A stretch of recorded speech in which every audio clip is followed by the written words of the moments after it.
Okay, I think I got it. All right, we're running a little late. I'd like to call to order the April meeting of Windsor Township Board of Supervisors. Before we start, I'd like to invite everybody to stand and say the pledge of allegiance. Pledge of allegiance to the flag of the United States of America, and to the republic for which it stands, one nation, under God, indivisible, with liberty and justice for all. Thank you.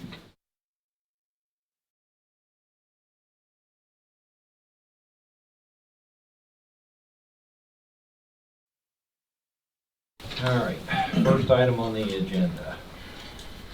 Someone make a motion to approve the minutes of the March meeting of the board. I'll make that motion. Do I have a second? Let's talk about that. On the second page, if you printed it off, it says, Good. you have it there? It should be added, Dave Mazaika made a motion to approve H&K plan, but there was no second. That's missing.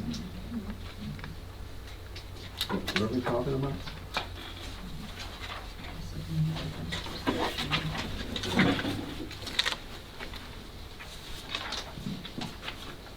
This needs to be inserted right here.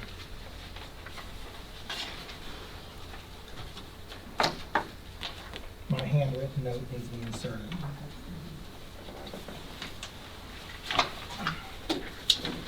So I'll second the motion after that adjustment is made. That's agreed to.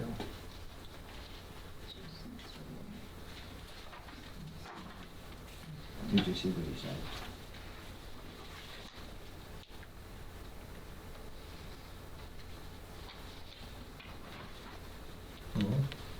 I'm okay with it. You want to make a motion to revise the minutes? I'll make the motion to revise the minutes as presented to Craig Long. I'll second it. All in favor, say aye. Aye.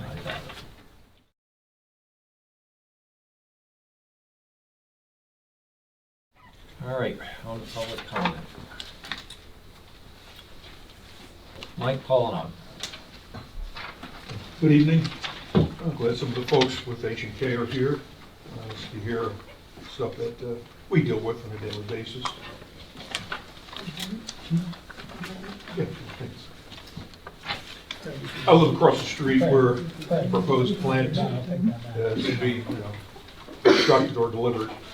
And major concerns, some things we know about, some things we don't know about.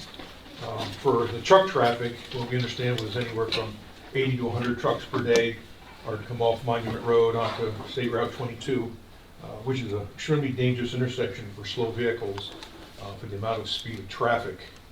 And when people drive in the sunrise in the morning and the sunset in the afternoon. Potentially a great problem for folks. Obviously, we don't want anything to happen in front of our homes, but if someone has a collision with a cement truck coming out of there and someone's killed, who's going to be liable? I mean, is the township for approving this? Does it resort to the specific, what Roms is the co-worker with the H&K group here? I'd kind of like to have an understanding who would be responsible. Again, depending on the situation, what might happen if somebody's killed in a collision with one of the cement trucks due to them not pulling out fast enough, just due to the sunlight or whatever. Just stuff you think about. So a traffic study was denied per Steve at the Planning Commission. He said the state doesn't give a hoot to do a study. So it's kind of a dead in the water of any kind of traffic study being done. So it was disappointing, but the things we control and things we cannot control. And I go to all the planning and supervisor meetings for the last 5 months as I try to make an effort to being part of the community here and have understanding what's going on. Next, I don't have a full understanding if this plant is set up. What's the potential dust issues to my property? I live basically just 2.5 driveways from where the facility roughly would be placed on the property. What kind of dust is generated? What does that do to, grasses? We have a farm, our horses have to graze there. What does that do to our garden food? The dust that may be generated from the plants. Again, stuff I don't know, but And I brought some of these things up before at previous meetings, and I'm not sure who can or gets the answer or give us at least some feedback of what we do and what we don't know. So I just don't know, what the dust, is it caustic? Can it, what is your car coating? Just things I don't know, but I've got to think about because living across the street from it is a potential problem. Next, watershed affected by any runoff, and I'm not talking about black water, I'm talking about any discard water from washing. I know the trucks need to be washed inside and out, and next running water, because the runoff from the property where the plant will be goes to our property, which is the beginning of the watershed for Reading. And again, what does that do to the wildlife in the water? I know I brought that again up before, and has there ever been any kind of official EPA argument or here or there, you're not worried about anything, Mike? Just, I don't know what I don't know. What else is there? Next is noise control. I don't know what kind of noise these facilities will make. When they're running, how long it's running, and I know there's noise variances that have to be met by the township. But again, I don't know what I don't know. What is going to be produced potentially across from where I live? I don't certainly want to have this monstrosity across from my house looking at my window, staring at this every day. Can anybody in this room raise their hand and say they wouldn't mind looking at a cement plant across from their house? Can anybody raise their hand and say they'd like that? I know you guys represent the company, but I sure wouldn't want that across from my property. And I don't have a choice. If it gets approved, I'm screwed. What does it do to my property value? We fought a solar project, which is a different issue. I wish I was rich. I'd go hire a nice New York City lawyer and try to drag this out. I don't have that kind of money. For noise control, is there a plan if there are certain levels? We'll need to have an understanding of that. And probably one of the largest issues is water consumption. From what I've understood from the various meetings, water usage of anywhere from 6,700 to 10,000 gallons a day for anything, for use of making cement, cleaning the trucks, and so forth. I assume that's right up in the correct area. All that water's got to come from the ground, I'm understanding, and a well is going to have to be drilled.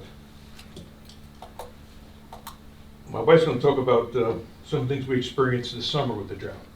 What happens if we lose our water table? Who is responsible for that? And anybody sitting here, answer me that. What do I do? And it's going to be the whole neighborhood. It wouldn't just be me. If we run out of water, I got no water for animals. That needs to be addressed. I sure hope somebody's going to do a water study, because I don't believe anything has been done to this point. So there should be no approval on that simple fact alone. And I don't understand, why don't they go to the H&K group? Why don't they go to the folks in Hamburg and go pay the money to have a water line connected out there? Because I understand this could be a 20 to 30 year project potentially. You guys should go get your own water and that potentially drain our water source dry. There needs to be a lot of transparency with simple requests that we're asking for. It's not just me, it's everyone who lives here. The bottom line for me, to our supervisors group here is, who is regulating what's going on with the potential cement plant issues?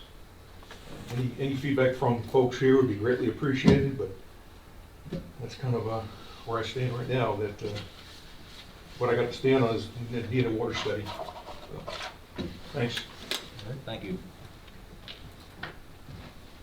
And your wife is next. Come on, say the name. You can do it. Laura Pollock. Good job. Mike stole a little my thunder there. Sorry. Now I get to repeat a little. We do have some concerns on the water table with the extra amount of water needed to run the plant. I've looked around these last couple of years. We've sort of been in significant drought situations here in this area. for the last 2 years. And I see effects, and I know not everybody sticks their nose in the neighbor's yard. What I do is I'm driving down the road, I notice the pond just east of us is down 4 to 5 feet and has been for quite a while. That's pretty significant, the pond right there by the church with the blue roof on 22. All winter long, it's been down 4 to 5 feet anyhow.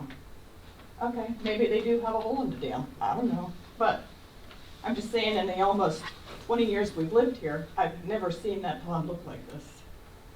Last summer, we personally had well issues with cloudiness, then dirty water with an unpleasant taste. It was nasty.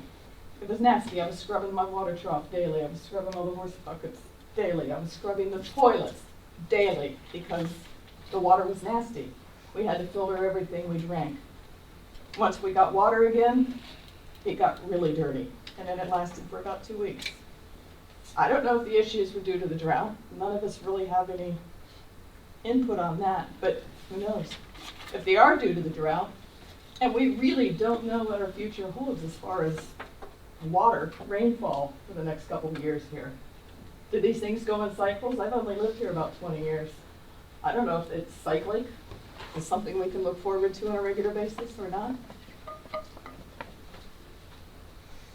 So is it not prudent to do some sort of a water test to see, to run that well after it's drilled, to run that well and see how long it takes before it gets slow, how long it takes to bounce back, how it might affect other residents in the area, because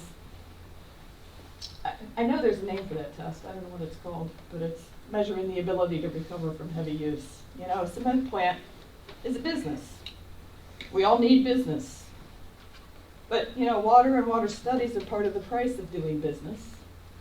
And I'm sure nobody is excited to have to pay for it, but as residents, I think we all deserve to know if it's a viable effort out of the water table here. And that's really all I have to say. And I thank you for listening to me. All right, thank you. All right, up next, David King. I'm representing the Kircher Creek Homeowners Association. Just want to let you know there are a couple of dead trees in the new development part. Hopefully an engineer can get out there and make sure it's corrected. They have that 18-month maintenance period. I'm sorry? They have an 18-month maintenance period. Remember, we talked about that when you were last here. No, I don't. So they have 18 months. Oh, for the escrow amount? Yes. Yeah, for it anything. expires in August. Yeah, for anything that they have to fix. Okay. So they have the right to do that up until the 18-month, and then we. I just want to make sure it doesn't get missed. Can you repeat? I heard trees, but where are they again, sir? They're in the screening trees that they put in. Okay. How many? I think there's 2. The other I have a couple other questions too. We have potentially one of the owners is renting a portion of their house to somebody else. Correct me if I'm wrong, that's zoned single tenant use? Is that allowed to be done? I think that may actually depend on what your homeowner's declaration says. Okay. But when it's approved by the zoning, I'm not sure there's anything in ours, but I'll have to look.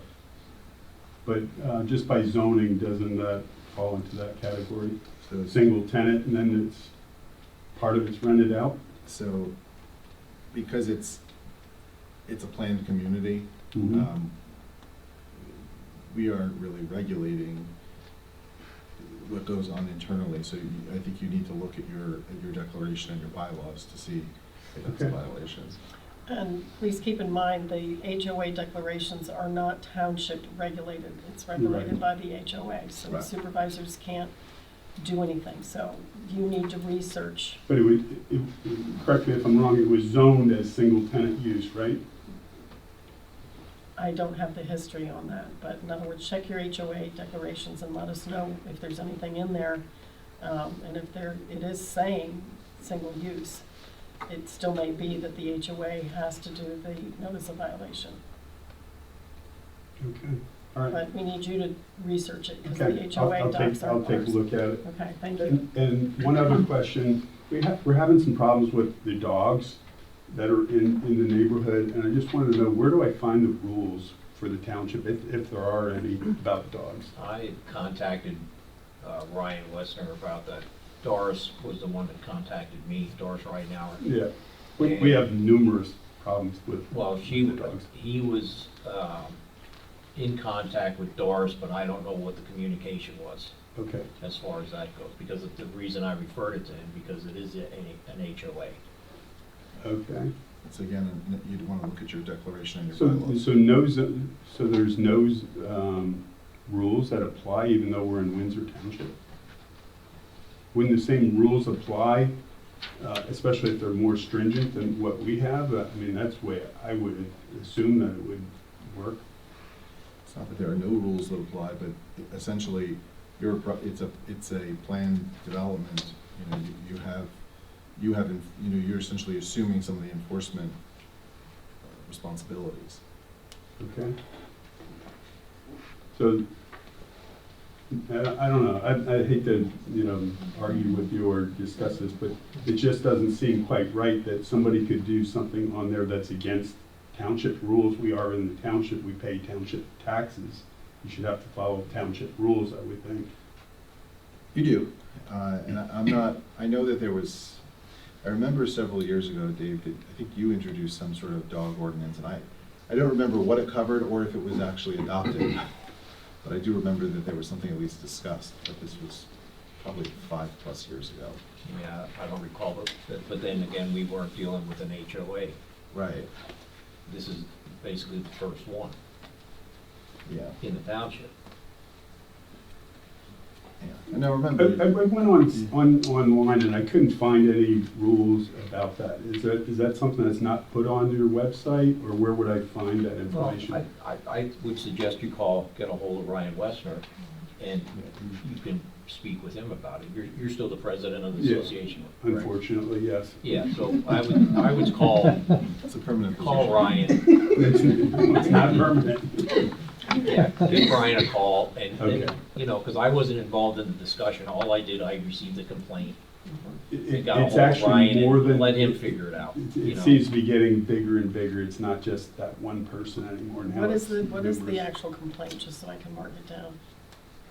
With the Um, dogs, what's the problem with the For the dogs, there's dogs that are being tied outside, and that is in our HOA bylaws. I was just trying to get a little more teeth to enforcement, I've had a little bit of support saying, not only are you violating HOA rules, you're also violating township ordinances, that sort of thing. It would help a little bit just to, Well, if it violates HOA rules, take care of it. Yeah, it could be a nuisance ordinance Well, issue too. I mean, But you have the ability to lien the property if you need to, yeah.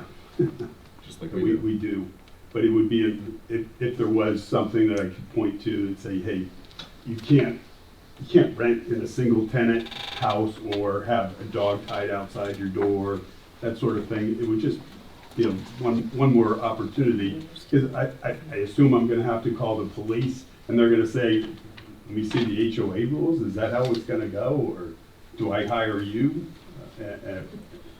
Well, no. See, you don't want the problem either. Well, you have a solicitor. You can contact Kelsey and she can. Okay, so that's where, Yeah. that would be my next best Yeah. effort on both those issues? Yeah. Okay, I would contact Kelsey. okay, thank you very much. And then Ryan is not at the office this week, so mark it Okay. on your calendar to give him a buzz next week, Okay, okay? yep, thank you very much. All right, thank you. All right, next up is Ivan Zimmerman.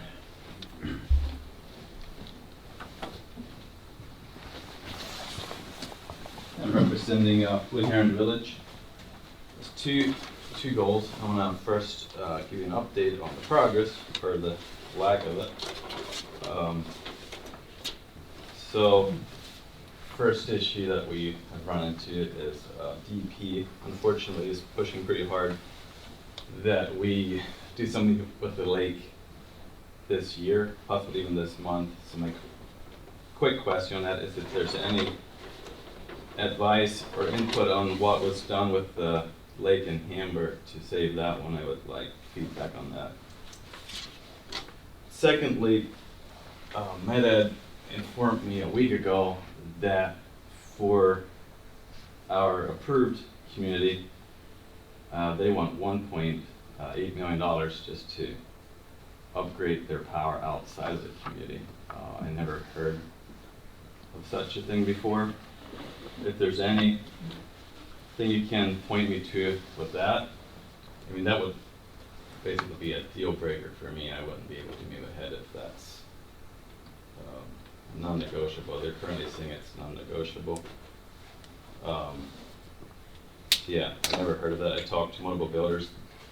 I've done multiple communities. They never paid a dime for outside the community. They just paid. I expected to pay inside, but not outside. So the way I look at this project, it's potential possibly, generating $500,000 a year in tax revenue. And so if there's any, I don't know if there's any stories of assistance from outside situations like that to assist with. I think it's a housing benefit to the community.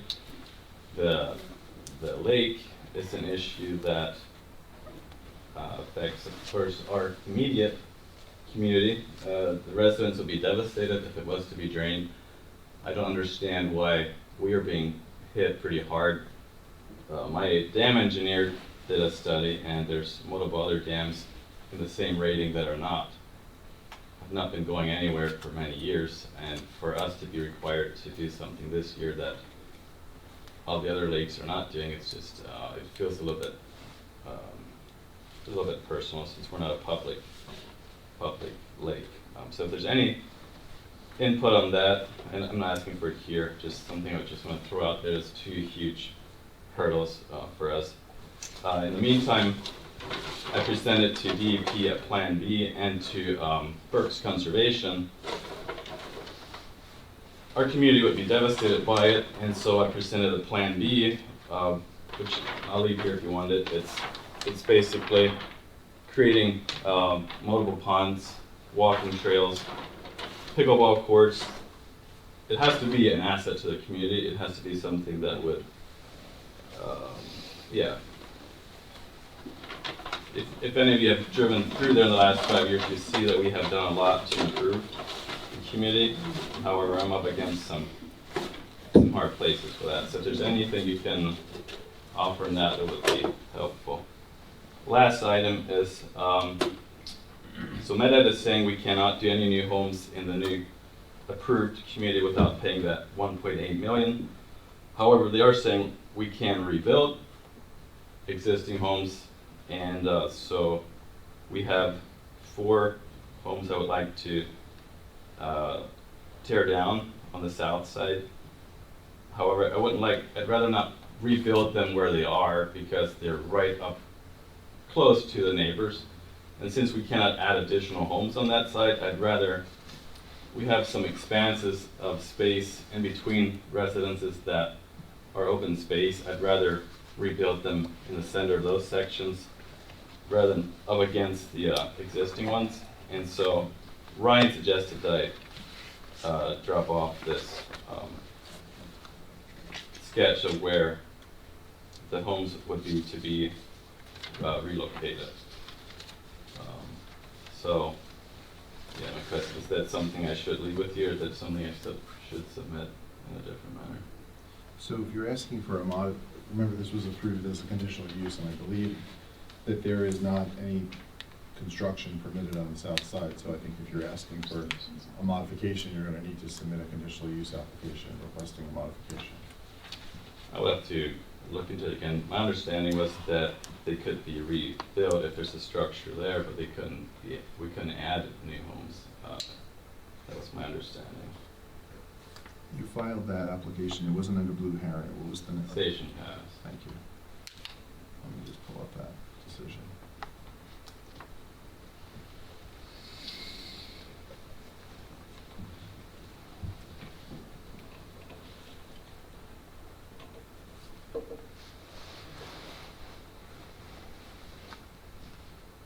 the south side is the hilly side, correct?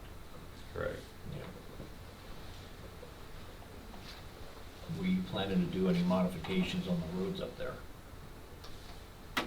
Because Just- that was an issue when we went out there many years ago when Dennis was alive. We went out before a meeting and somebody from the fire company, I think, was there as well. We walked around, and if there was ever a structure fire up there, you'd never get fire trucks up there. And that's why when we went through this, we gave you, you could only develop the north side until all that other stuff on the south side was addressed. And that's why you got approval on the north side the way you did, but the south side is gonna be a totally different animal.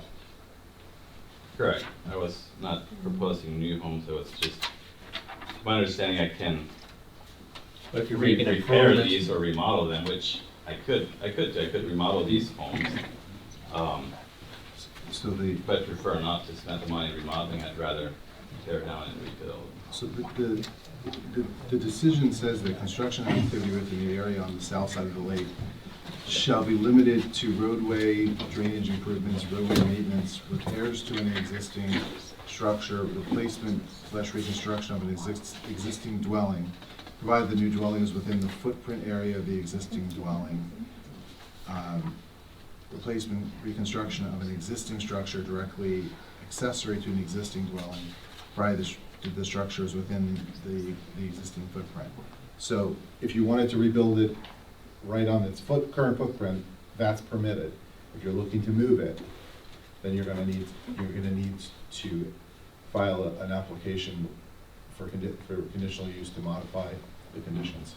Yeah, that's true, that was my understanding, so Okay. I prefer not to do that, I don't like locations, so I guess my question is how likely or unlikely is it that a structure that's non-conforming due to how close it is to the road could be moved? Is that a variance thing, or what's the steps for that? It's a conditional use, so it's similar to, conditional use is essentially the same process as a variance, except that this board hears it instead of the zoning hearing board. So you'd file an application, it would first go to the planning commission for review and recommendation, and then there would be a hearing before the board. You're saying it'd be a conditional use hearing? Yes, but limited to the question of whether or not this condition should be modified. And it would be your burden to demonstrate why it should be. Okay. Right, and that's all I have. all right, thank you. All right, next up, Jeff Bryan. All right, good evening. I'm here to talk about the cement plant. Much of what I am concerned about has already been stated by the Pollonucks, and I'm going to reiterate a couple of key concerns. Starting with the traffic study that my understanding is the board did request the applicant to produce, and my understanding is that has not happened. There is no traffic study. There are huge concerns with the potential massive amount of traffic from cement trucks and big semis coming through there. I mean, the traffic on Old 22 already is problematic at that intersection with Monument. And traffic going through there from the cement plant is only going to make it worse, significantly worse. We have the potential for accidents, fatalities, which nobody wants to see. And I do not understand why the applicant has not been forced to produce that traffic study that the board requested that they do. And I know our board was in agreement that there were concerns there. The other concern that I would like to address is the water usage. And I know it was already talked about, but we're talking 10,000 gallons per day, 5 days per week. You know, on the low end, if you average it out, comes out to be close to 7,000 gallons per day if you average it out over a month. We don't know what the exact number is. We're going by what the applicant is telling us. But we have a lot of residents in that general vicinity. And I'm certainly no expert on a water table or water studies, but it only stands to reason. I mean, it's common sense. We all take our water from the same aquifer. And if you have a business that comes in and draws that amount of water out on a daily basis, it's going to have an impact. How significant of an impact? Without a water study that would involve residents in the whole general area, not cherry picking certain wells here and there, we don't know. I can tell you, for example, my house, I have a 420-foot well. And 3.2 gallons per minute. I can't run my well more than a few hours without stirring up sediment and ending up with brown water, or at least slightly tinged, depending on how bad it is. And during the drought that we just had, it was worse. And that's without this additional 10,000 gallons per day being drawn from that water supply, which we all share. It's a community resource. So to allow a business to come in and potentially impact dozens, maybe hundreds of homes in the area, there's going to be some liability there. I'm not a lawyer. I don't know who the liability would fall under. Township would probably have a role in that for approving it. The company that comes in and drains the water supply would have a role in it. Again, why not have that company pay for a water supply line coming out of Hamburg and use municipal water instead of well water? But I can tell you right now, you know, we fought a solar project. We stuck together. We have a pretty tight community here. And I'm going to tell you, if some of us lose water, lose the ability, we talk about property value from that solar project. Imagine what happens to your property value if you have no water at your home.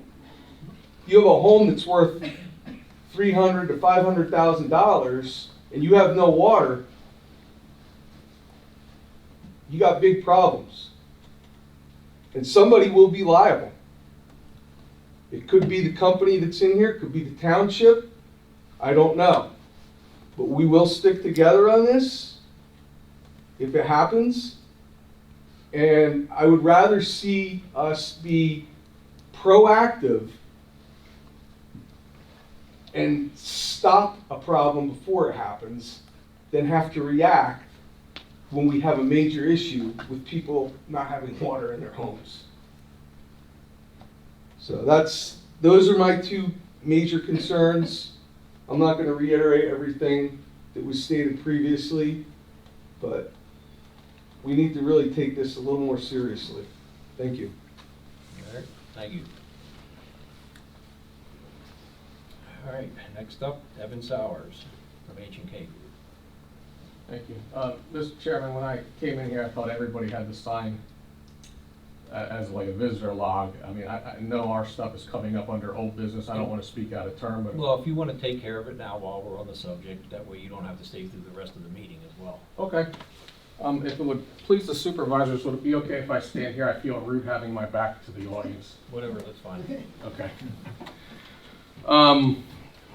As I was listening to some of the residents voice concerns.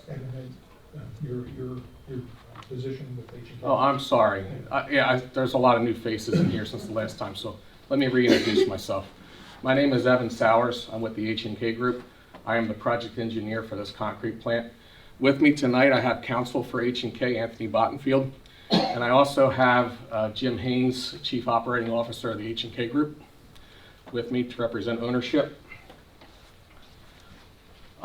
It's been a little while since I've actually been in this room, and I think there is a perception that this concrete plant is something that is new on the docket. This application was first submitted all the way back in February of 2023. We came and presented this to the Planning Commission and then on to the supervisors in the spring of that year. Where this plan stands tonight is the plan has already been conditionally, preliminary, and finally approved. We received our plan approval in the fall of 2023. The reason we're here tonight is because when we got our conditional plan approval by the supervisors, we received a letter from Great Valley Consultants, that is the engineer for the Planning Commission, outlining 9 conditions that had to be met in order for the plans to be recorded. We have worked and met all of those plan conditions except for the ones that require agreements to be accepted by the supervisors. After our plan was conditionally approved in the fall of 2023, we had some outside agency approvals to get from PennDOT for our driveway permit, because Monument Road, as you know, is a state road, requires a driveway permit from the state. We also have runoff from the property, which required us to get an NPDES permit from the Berks County Conservation District. Those permits were not had at the same time the plan was approved by the township, so what we told the supervisors at the time was, we will come back to finalize the agreements once we have gotten all of our other permits, including the PennDOT permit and the Conservation District permit. The PennDOT permit was the last one to be issued, and that was issued on May 31st of 2024. At that time in June, we came back to the township and said, we are ready to finalize or put together these agreements. And we began, our counsel, Anthony's office, began working with the township solicitor to prepare the agreements. It took several months to get the agreements to the point where they were ready to be accepted by the township, or considered to be accepted by the township. We had to work back and forth between our council and the township's council to make sure that the terms of the agreements were in the interest of both parties. Those agreements were before the board last month, and I understand there was a vote to table that. Usually I don't come out to the meetings where the agreements are to be voted on by the board, because the terms have already been mutually agreed to by both councils. We're here this evening because the agreements were tabled, so we wanted to come out and see why that was. And again, we've heard the concerns. There were concerns brought up during the regular meetings back in 2023. I stood in this very room, perhaps with some of you, and I stood at the podium and I answered those questions. The time to ask further questions has passed at this point. What's before the township tonight is whether we're going to move forward with the agreements or not move forward with the agreements. And the township is the one that asked for the agreements. They're in the conditions we received from Great Valley Consultants. That's all I have to say. Thank you. All right, thank you. And Anthony Bottenfield? Yeah, thank you. Briefly, I'm not going to rehash what Evan said. Evan introduced me. My name is Anthony Bottenfield. I'm here on behalf of the company as their attorney. I haven't been to any of the meetings prior. Didn't believe that there was a need to be here. I think the gravity of the situation is one that the company is concerned. Evan talked about the process, and I think that's what's very important to understand here. The company made all of the submissions that were required. Evan made the submissions, stood here, answered questions. All the information was gathered, went to the supervisors, gave conditional final approval. Things moved forward. We met all of the conditions that were required by the township engineers, worked with the township solicitor to finalize the agreements, and we're here now for a vote on these agreements that have already been agreed upon and are just a matter of course. So Jay, keep it brief, and that's all I have to say. Thank you. All right, thank you. All right, that's it. We're gonna go on to the reports and then we'll get to those agreements. Thank you. All right, financial status. Very quickly, if you have a handout, under financial status, the Board of Supervisors have finished their audit, and the summary of that audit is listed there. The balance as of the first of the year in 2024, the total revenues received, the expenditures, and then the balance at the end. The audit is available, then I just put that there in order for, we can see where we stood. But it has been submitted to the state, it's been accepted, and those are the final bottom line numbers. Also, as part of the agreement. Is she sure it's ours? Did you take which one? Okay.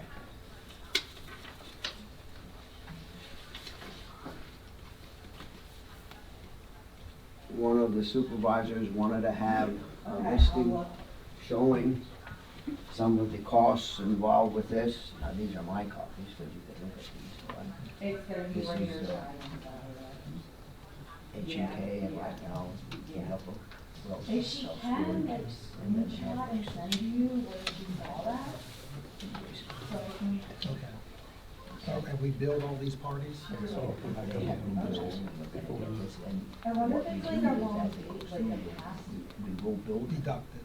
Right, it will be deducted, and then they'll be built, and then I send those these with it. Okay. These are my copies. Okay.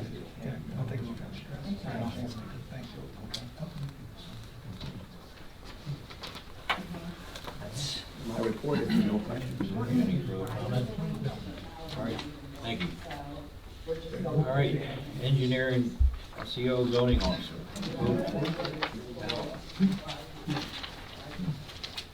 All right, I'm first going to.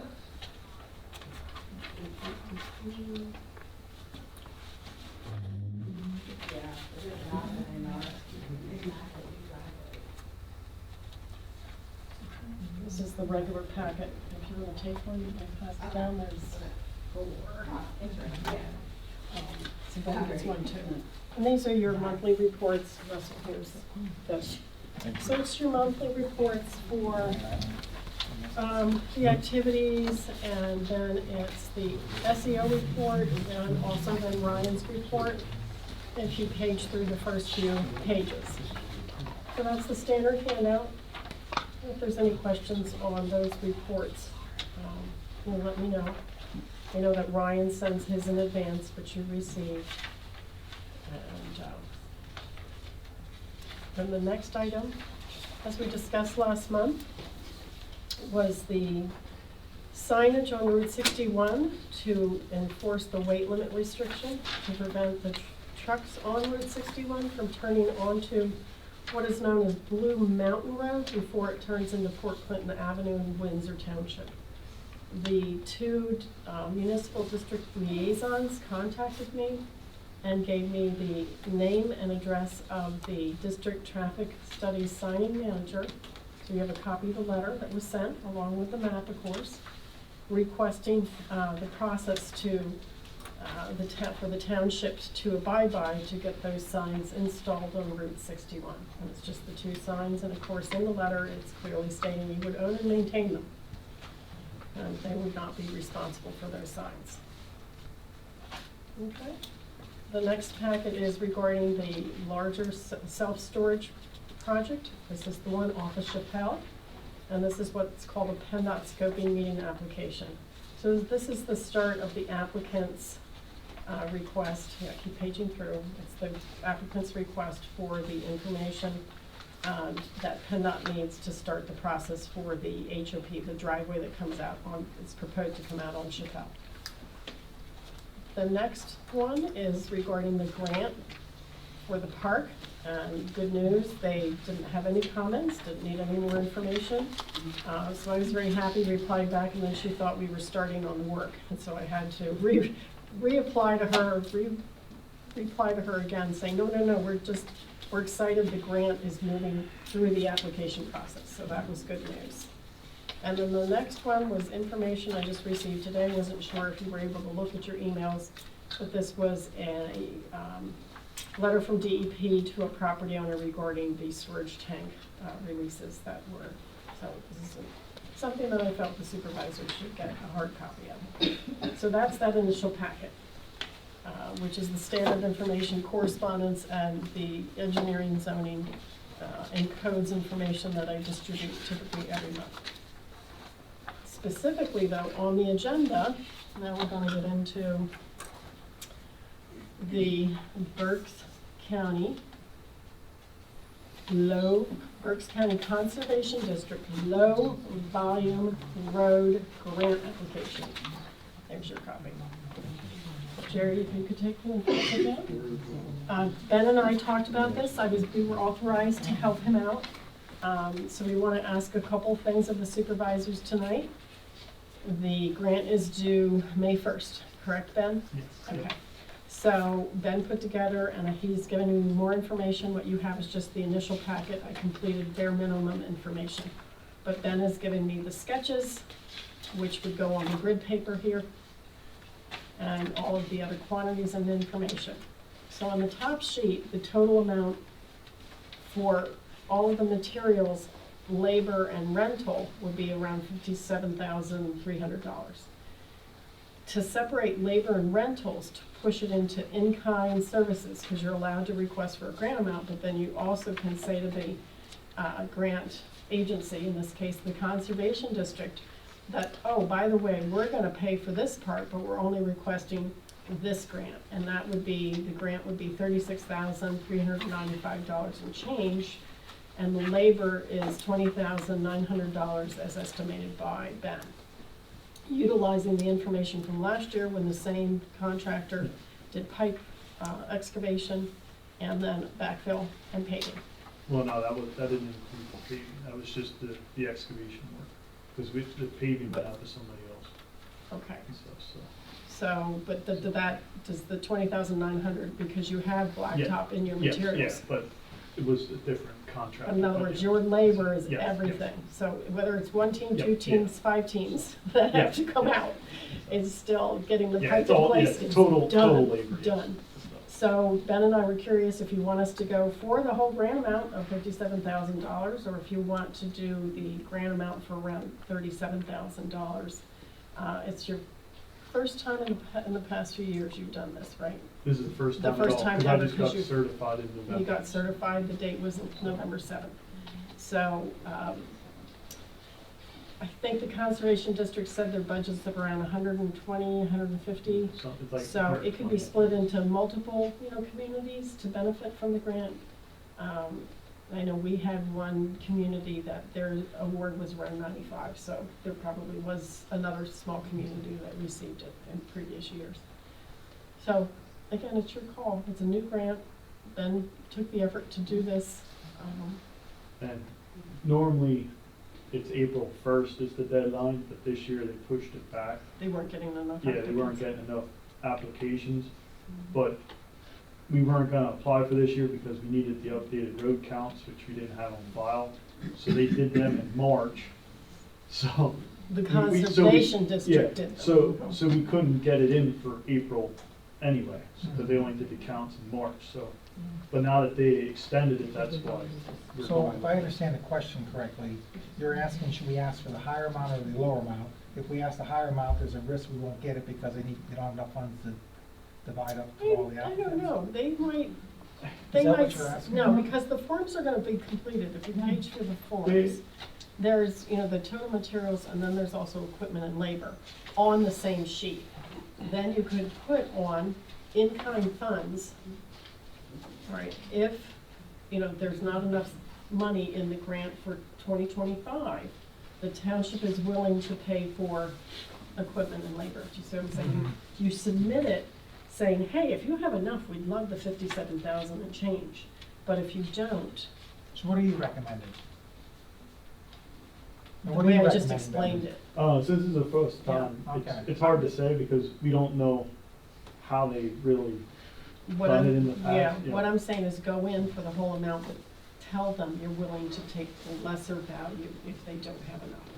Okay. Do you see what I'm saying? You're Every asking. little bit helps. Right, and then they can say, okay, yes, we're gonna award you the whole amount, or no, we were trying to piece it to several Okay. communities. Okay. We can afford the 36,000, we'll give you that. But without asking for the whole, the answer is always no, is already no. Okay. If anything, I would suggest asking for the whole, but then, like she said, have it in kind, because that way it's showing, hey, we are willing to Yep. give something towards it, in case if they do wanna, they might, who knows, they might have 20 applications.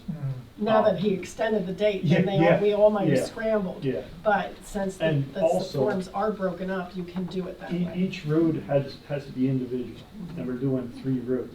So maybe they might pick 1 or 2 and not all 3 of them.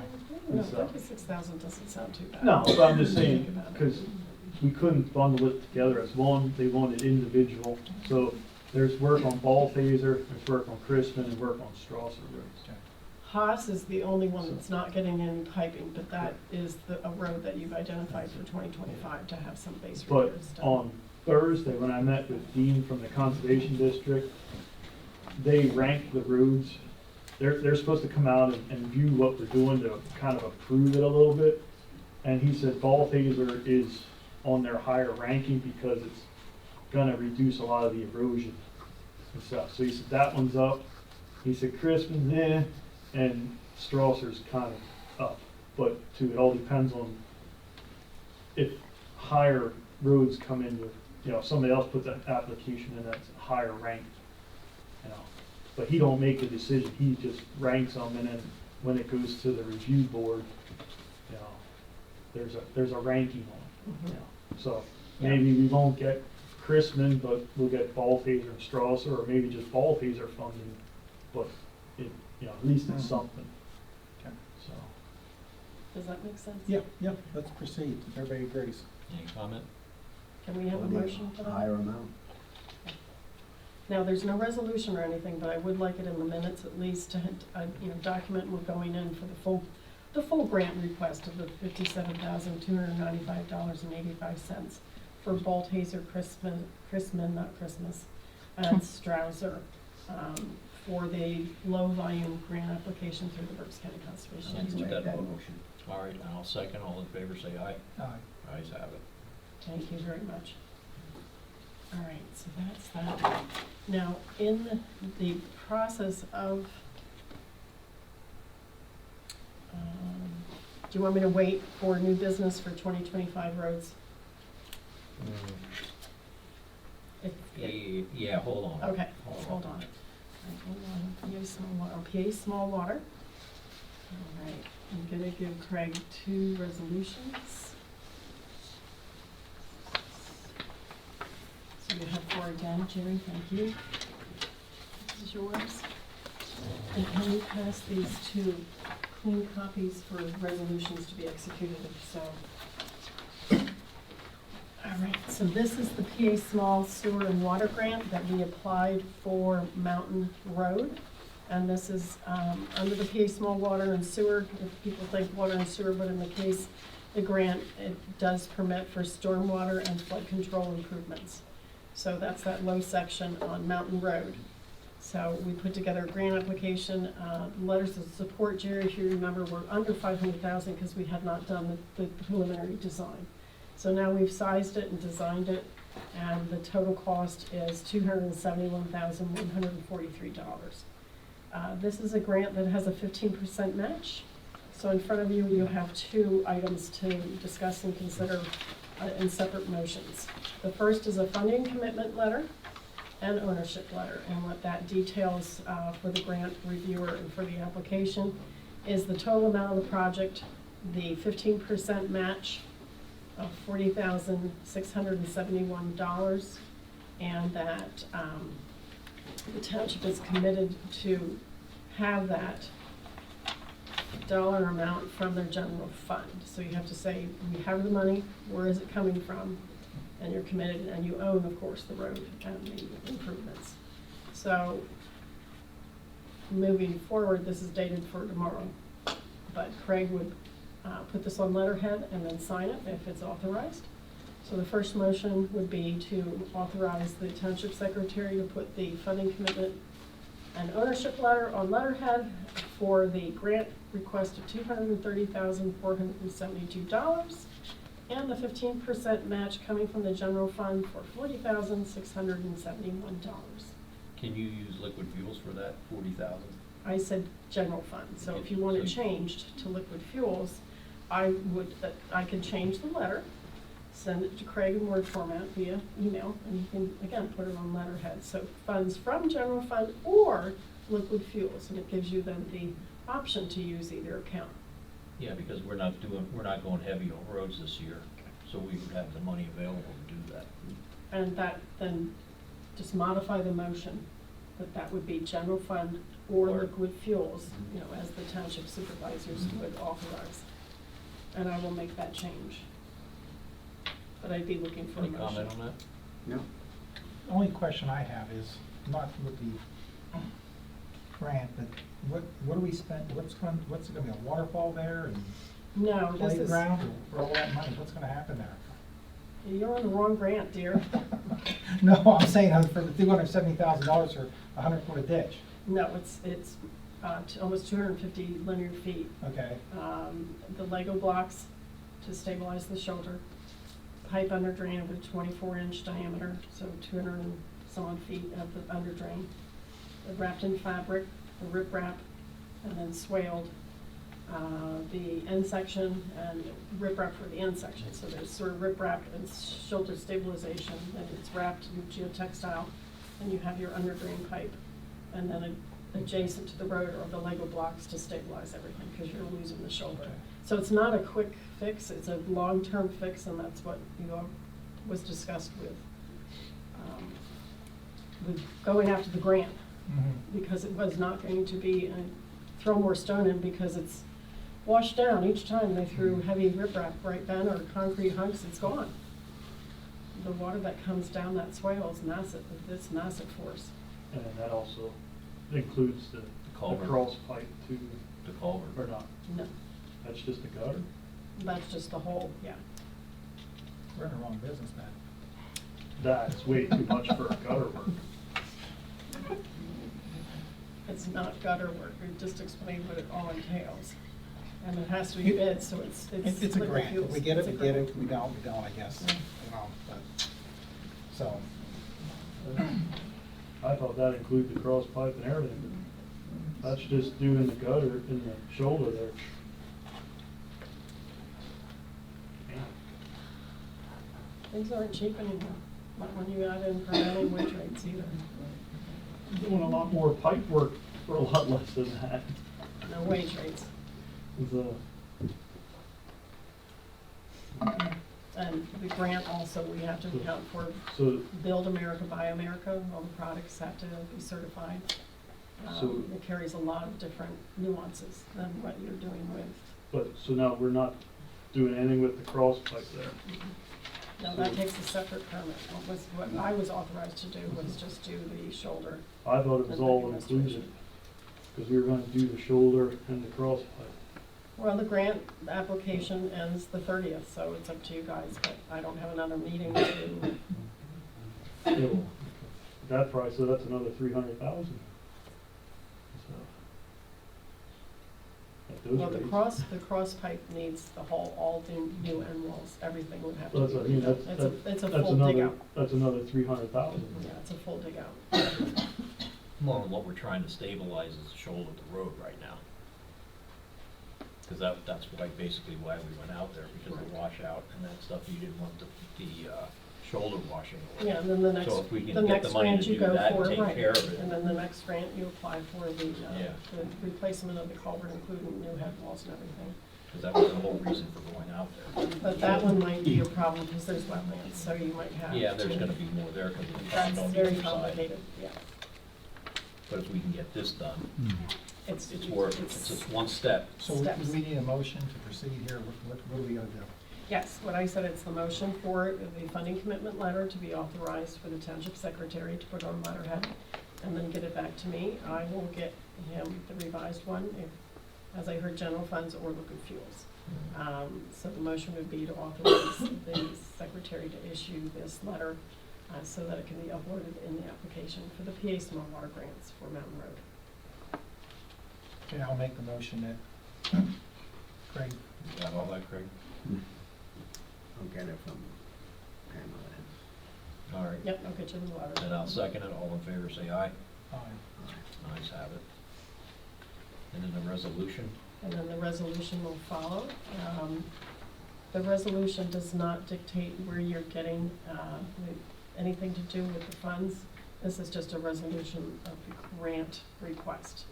So the grant request didn't change in the letter. So the grant request is $230,472. And whatever the next resolution number is, Craig?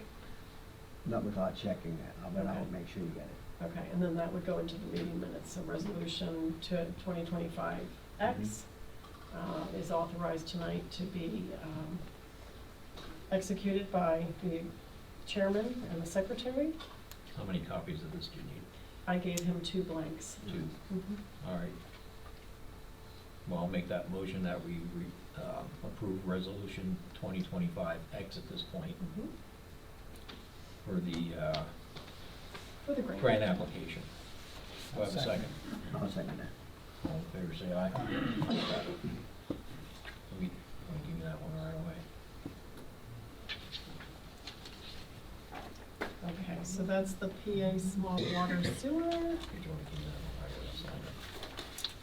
All right, in the packet, I had given you the Chappelle Road scoping meeting. I also had given you the park improvements grant email and also the weight restriction letter as identified in the agenda here, with the action items were the ones that I really wanted to focus on, unless there's any other questions in the packet of paperwork that I submitted to you. And the other thing that are later in the meeting is the Edenburg self-storage and also the 2025 roads that is on my agenda. All right. Okay? Any other comment? No. All right, thank you very much. You're welcome. All right, next up, the fire service report. Jared. All right, so, this was distributed to the other municipalities. Calls to date for the year 256.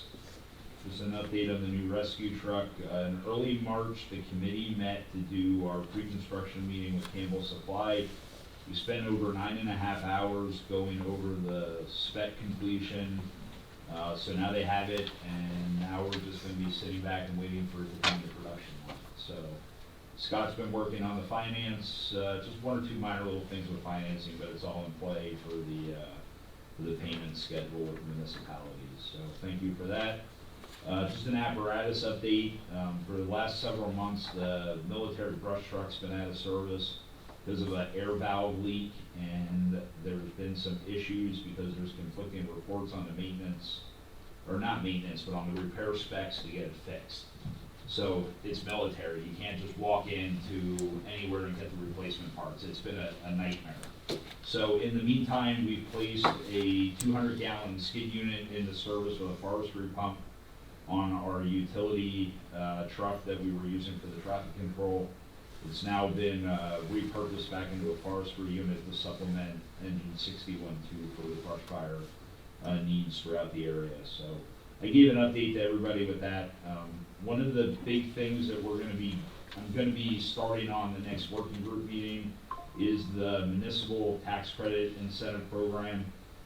I plan to present on this at the next working group meeting. So in order for it to go to a county program, we have to start on the local level. And we're going to start that in the upcoming months to establish some types of volunteer incentive tax credit program in the townships. It won't go to the county level until it's done across the board on the municipal level. So I would like to get it done as soon as we can to get something in play to the supervisors in the upcoming month. Using some other programs that have been accepted in the county. So I'll be presenting that, we'll be gathering that data and information.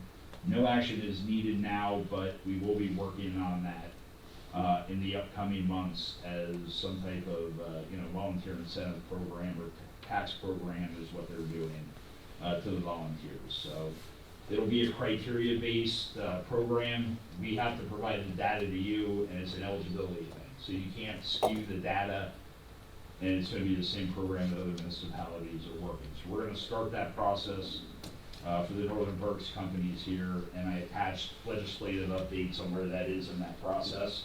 We're going to be working and using the Exeter model, but tweaking it quite a bit on how it works to us with the municipality input. We're looking at the next tentative working group date, which will be May 8th or the 15th. So I'm just waiting to hear back on what everybody agrees to, and we'll get that out in the next week or so, kind of give everybody some time to them. So finance reports were provided from Scott. He was unable to make tonight. And just thank you to everybody as we keep plugging through the new year. All right, and tonight we have Mark Richards here, the chief of Virginsville Fire Company. Do you have anything you want to add or have to say to the audience? Because maybe a lot of people may not know you, might want to introduce yourself. Hi guys, I am Mark from the Virginsville Fire Company. I took over back over the fire chief's position this year. So I'm going to start attending the meetings again at the request. So I'll be starting to come to every meeting. So if you guys have any questions for me, feel free to ask or reach out. But I email my reports to the township prior to the meetings. All right, thank you. And we have a housekeeping item to take care of as far as the fire company goes. There was a request by the township to include this building in Hamburg's coverage area because of the Knox box and that stuff, and that's why we were in executive session before the meeting, and we pretty much came to a agreeable conclusion. With that, both chiefs that have already signed this and agreed to it, so I would like to make a motion that we make this change to the Hamburg Run Card area to include this building plus a few additional buildings in this rectangle. Do I have a second? I'll second. All in favor, say aye. Aye. Ayes have it. All right, thank you, guys. All right, that's it. We'll go to Roadmaster. What do you have, Ben? We got our reface signs back, so those will get put up sometime here. Get rid of some of the ones that are faded off and cracked. Got called out for a couple trees down, did some crack sealing. We got truck 5 back from Route 61 Auto. So we'll see how long that stays out of the garage. You got that invoice, correct? For what? For the truck 5, the amount from Route 61. Yeah.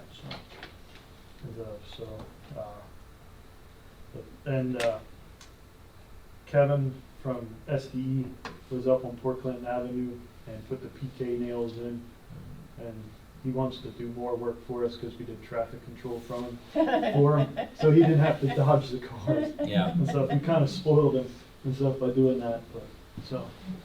How many did he put out on the walls? I think it was 8 per wall at the 2 walls. Okay. So, And a few on the road, but yeah, it's mostly the walls. Yeah, there's a bunch on the road. He actually went a little further because once he was up there and he was looking at it, he actually made longer areas than what he was anticipating, just because he saw the way the roads were shifting and stuff. So. And you guys saw the email that I sent out about the Kearney, the possible work starting up there. And I don't know how that's gonna affect things. yeah, I don't know. The end product will be similar to some of the dams that we monitor for any shifting, because they're earth embankment dams. So it's a plan, and then every year, the chart that's on the plan gets filled out, and lateral and vertical movement, horizontal and vertical are marked down 0.01 or 0.00, you're hoping no movement. But this way, it's gonna start tracking the movement of the road and the walls at the PK nails that Kevin set. We now have a benchmark. You now have a benchmark, correct? And right now, unless I see movement, he's gonna come out every spring to check it. so it's once a year, Mhm. unless I see more cracking on the road or anything. Yeah, because so- you're on the road, Yeah, we're yeah, not so- gonna come up without. So it's gonna be a yearly, well, and the winter, spring check and stuff, so. Since I did have down about the low volume grant work, so that's discussed. The other grant I wanna talk about is the LSA truck grant. We were gonna talk about what size truck you wanna go for.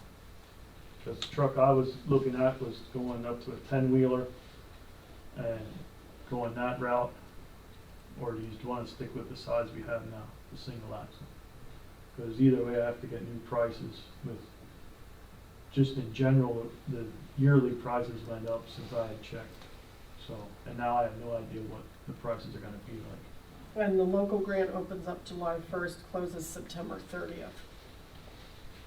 And that's the one Tilden got a hold of, correct? That's the local. Well, I just talked to one of the supervisors tonight, and they said they got, what, 275,000, I think it was. 265. And they think they might have their truck by, in 6 months, they're getting a Mack. He's hooked, yeah, I talked to Mike, and he's hoping by October. But they said their truck didn't hit the production line yet, but they've been told a month and a half just for the chassis. And I said, good luck with that, because they've been pushing trucks down the line that they don't have parts again, but they just keep pushing trucks down. So I don't believe they'll have their truck in a month and a half. So the proposal needs to start in a couple months, is that correct? Right, so Ben was saying to get prices, but in order to get Yeah. prices, he needs direction from you. The 10-wheeler or the tandem axle, go a step above so they can do more, or keep it the same truck. So Ben, here's my suggestion. Why don't you get a price on both, and then put a proposal together, what one truck's gonna do for you versus the other one. Pros and cons. The pros and cons of the bigger truck, because it's gonna have pros and it's gonna also have cons. Kind of put that all, and we'll have a discussion about that then. If you go with a tandem, do you need front-wheel drive? No. Well, that's one. That's an issue. It's an advantage to go to a tandem, because you don't have to get a 4-wheel drive, or basically it would be a 10-wheel drive unit. Yeah. You know, if we go with a shorter truck, then That's you're right, gonna have to get. that's one of the pros you're and gonna have cons. that. Big con is with a 10-wheeler, it's gonna shoehorn into the building. So we almost gotta extend the building. Then put that on the con So list, that's, okay? that's the biggest con. Okay. But with a 10-wheeler, we can do more of our own hauling in, so it'll save us It's a money by truck, it's a hauling. building. So there's a lot of pros and cons on both trucks and stuff, so. But this would be pure, completely outfitted, not just the chassis, I think is what we're asking you, Yes. right? The full price, Yeah. right? So. You can get mud flaps, okay? Well, you can do so. That just holds the salt in and goes to free. You just let it spray out. May meeting, I will not be here in person. I'll be down in Florida visiting relation. So I know that stuff can go on without, but I just wanted to let you know. I Well, won't be we here. could still discuss it at the June meeting. So we can pick up when he's not here. We'll get pick up Yeah, time. that's fine. Ours is getting too many miles. So you gotta But yes, switch up. since it opens July Yeah. 1st and closes September 30th, you have So time. that's The what- key thing is you getting the prices, right? That's what I figured. I'd try to get the prices, so Okay. that way I can get them to her and she can discuss it while I'm not here. Okay. So I can't yell and carry on, so. Yeah, you can call us. You can Zoom. Depends on what we're doing, it might, but I don't really plan on doing that, so. But you never know. It might be raining down there, so. All right, so we'll put it tentatively on the main meeting that you'll have the Yeah. prices for, okay. Because I'll go back to the ones I was at and get their updated prices and then get the single axle prices and stuff, so. Sounds good. The last thing I have, with the park grass mowing for this year. Mike is gonna be doing the cleaning over there for the Rendals. He did express interest in it. Do you just wanna have him do the mowing this year, or do you wanna stick with Dave, the one that's doing it now?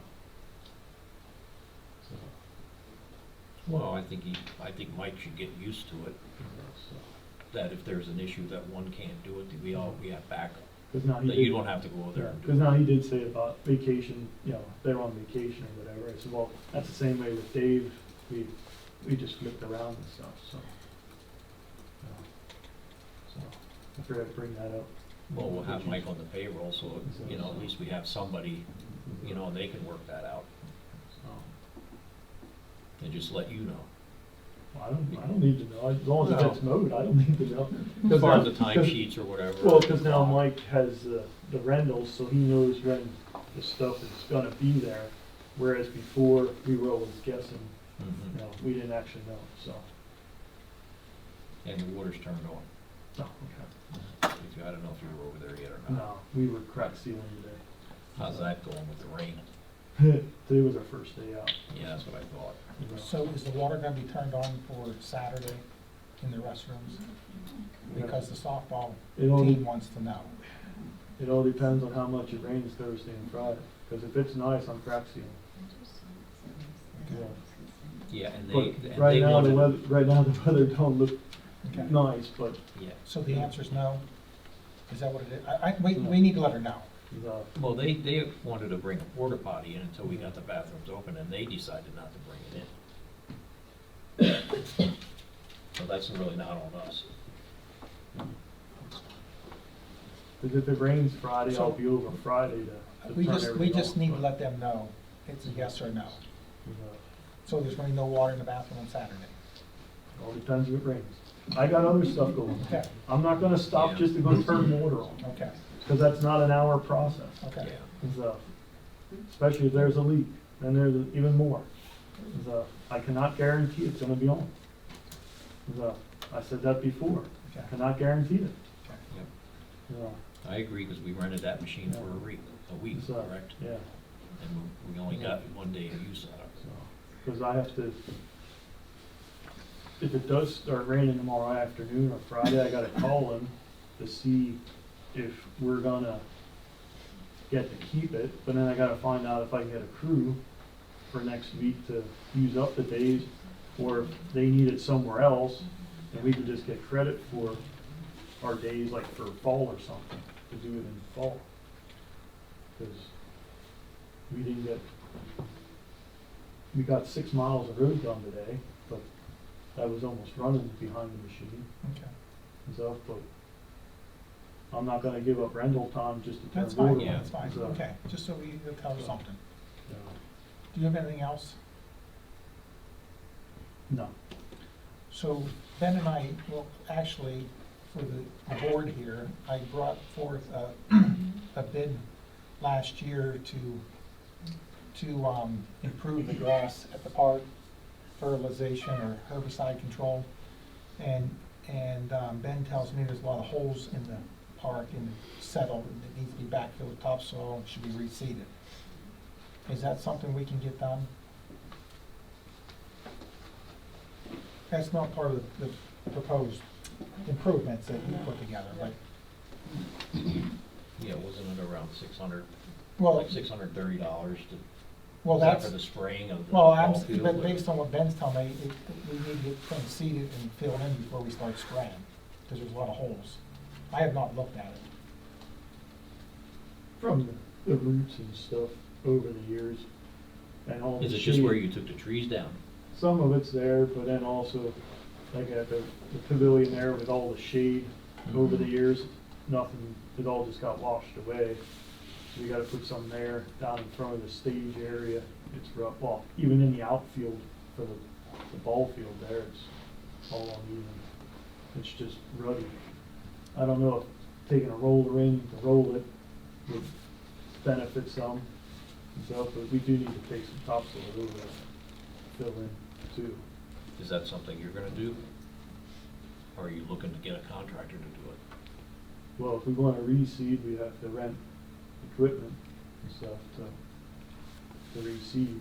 We can put the topsoil in. So as far as reseeding, we have to rent equipment for that.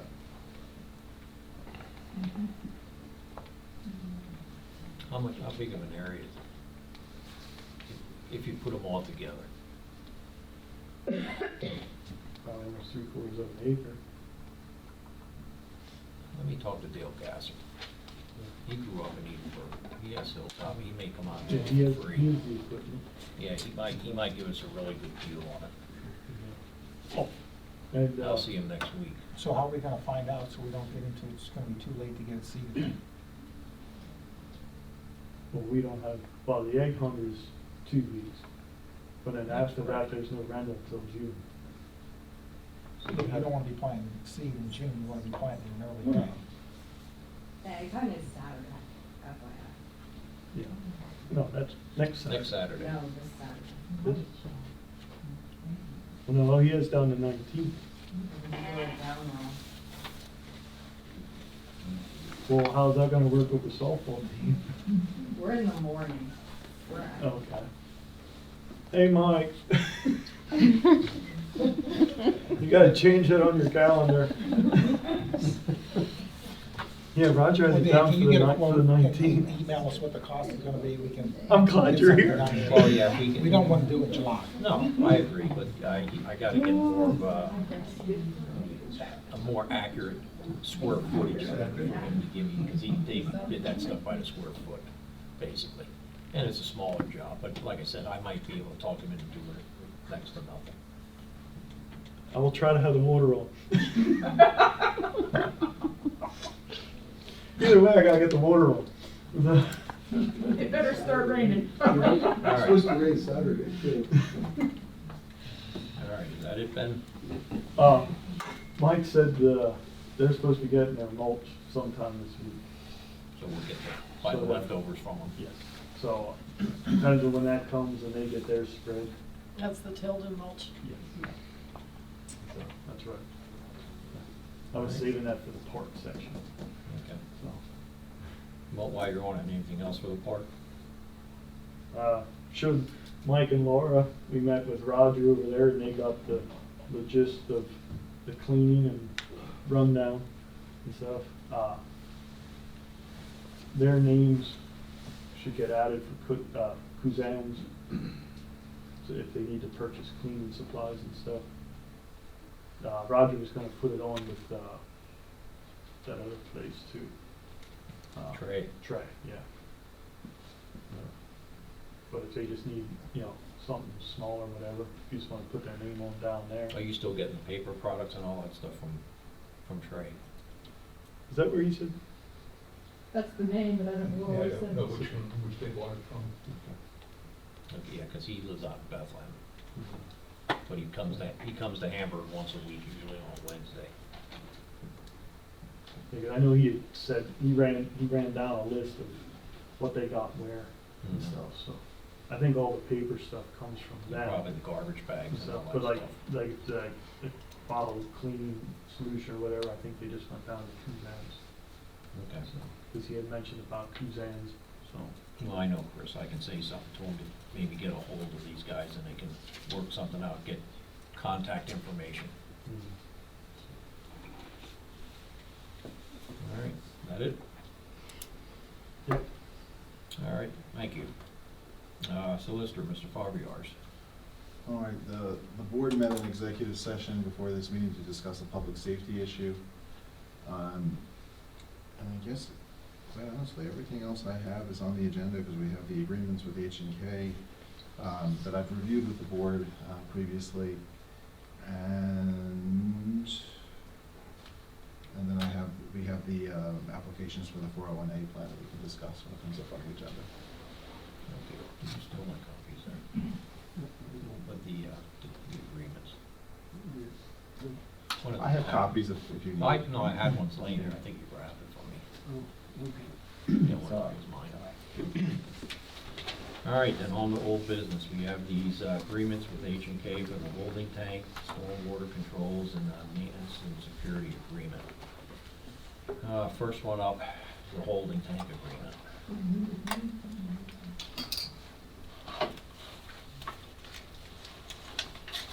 This is the whole. The stormwater, yeah, I have one, it's all in this pack here, I have it all together. Does anyone on the board need copies? No, I don't have copies. All right, we tabled these last month for a 1 month period to get some clarification from one of the supervisors. One of the supervisors had questions. I don't know if his questions were answered, so I'm gonna put this out there. I'm gonna make a motion to approve the holding tank agreement for H&K Group for the project out on Monument Road. Do I have a second? I am not seconding it, and I'd like to open this up for discussion with Evan and Anthony at this time. So you two expressed your concerns and made your case, and the issue that comes up is the plans were not reviewed correctly, and there was full of mistakes. We asked for new plans, and as yet tonight have not seen corrected plans. Do we have corrected plans?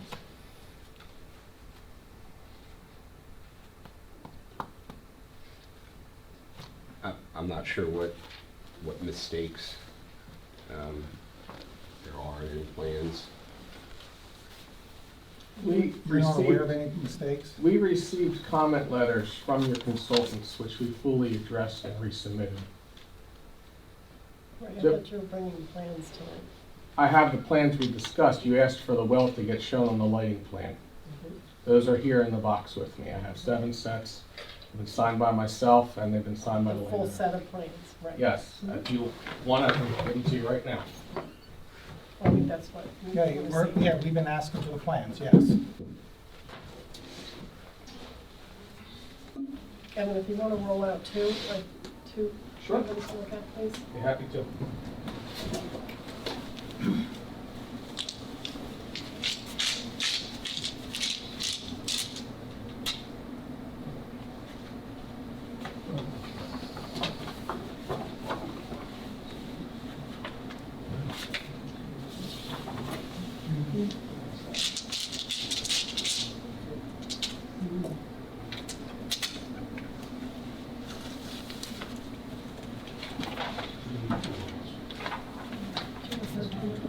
I have 7 sets. Be happy to give more out. Thank you.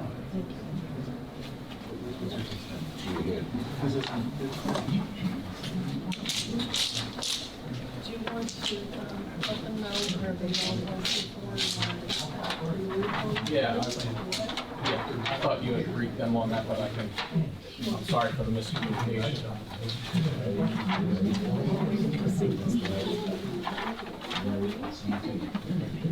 Before the well was shown over here, it was asked to be made consistent with the approved groundwater study. Correct. So it's been moved to the next location as was shown on the study. We are on page 6 of 22. So I'm happy to point it out to you as well.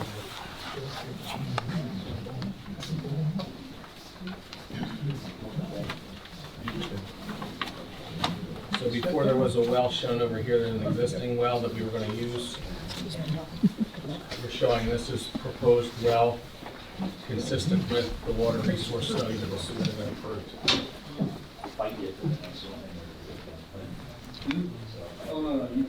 Yes, and to be transparent, Pamela had contacted us since the last meeting and asked for that change to be made. And that change was made to her satisfaction. She had the benefit of reviewing this electronically before tonight's meeting. Except the lighting plan, which you added the well onto the. That's correct, yeah, and that is on the next page over. I'm happy to put that out as well. There we are. I'll show you this as well. You're looking for? The lighting plan, 9 of 22. 9 of 22. She asked for the same well to be shown in the same So it's on location. all of the plan views that are in this plan set of the well, the relocation of the well to match the hydro study is shown to match the hydro study on every plan sheet included in the set.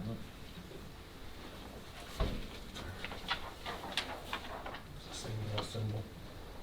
Those water supply.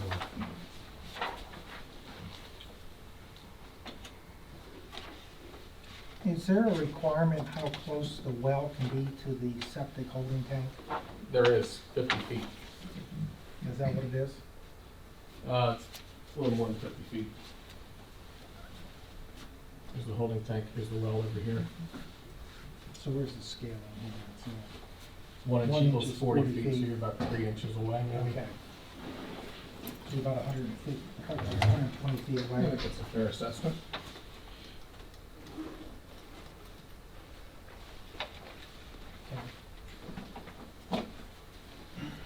Would you say it was 40?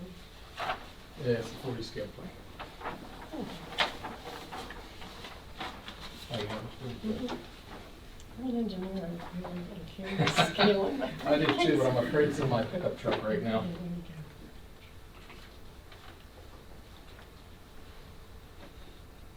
You see about 142, 143 feet.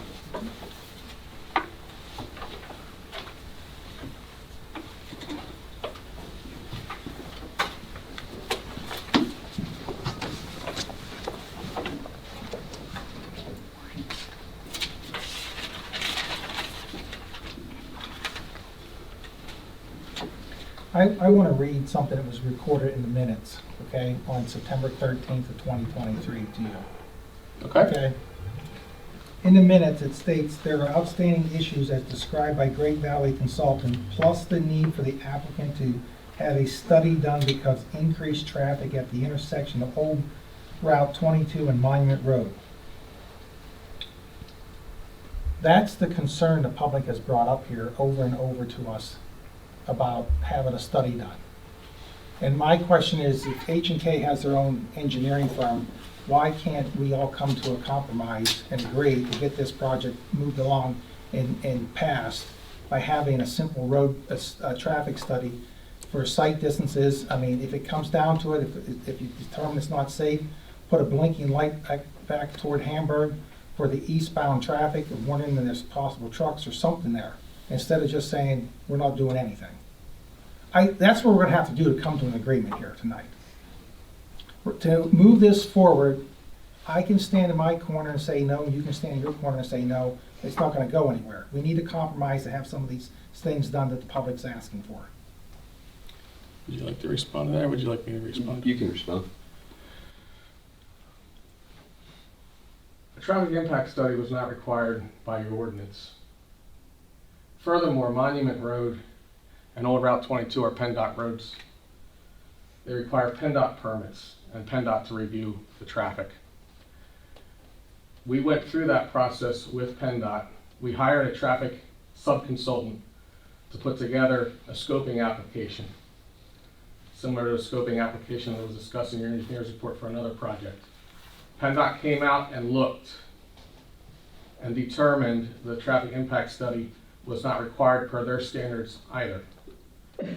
We have done everything that we've been asked to do. Have we seen those reports?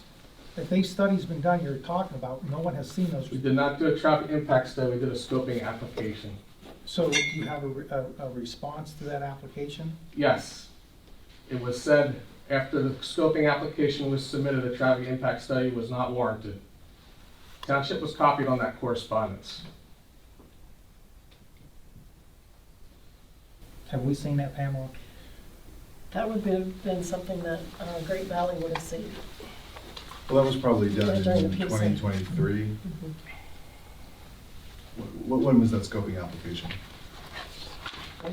I have a copy of the scoping application right here. My suspicion is that that was a while ago that would have been received.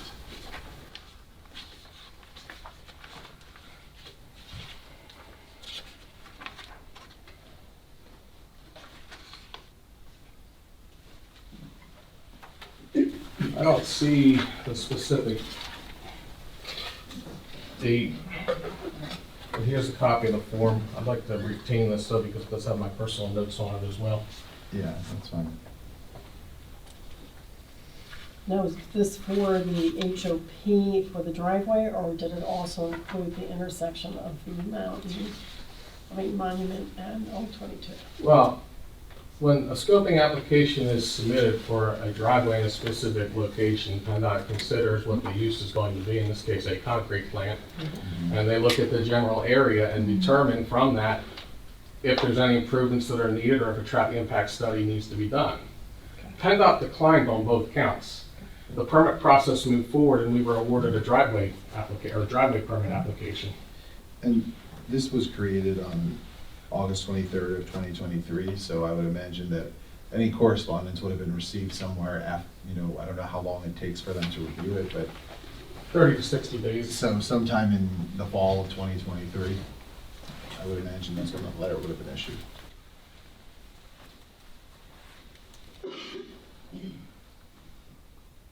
Any other comment?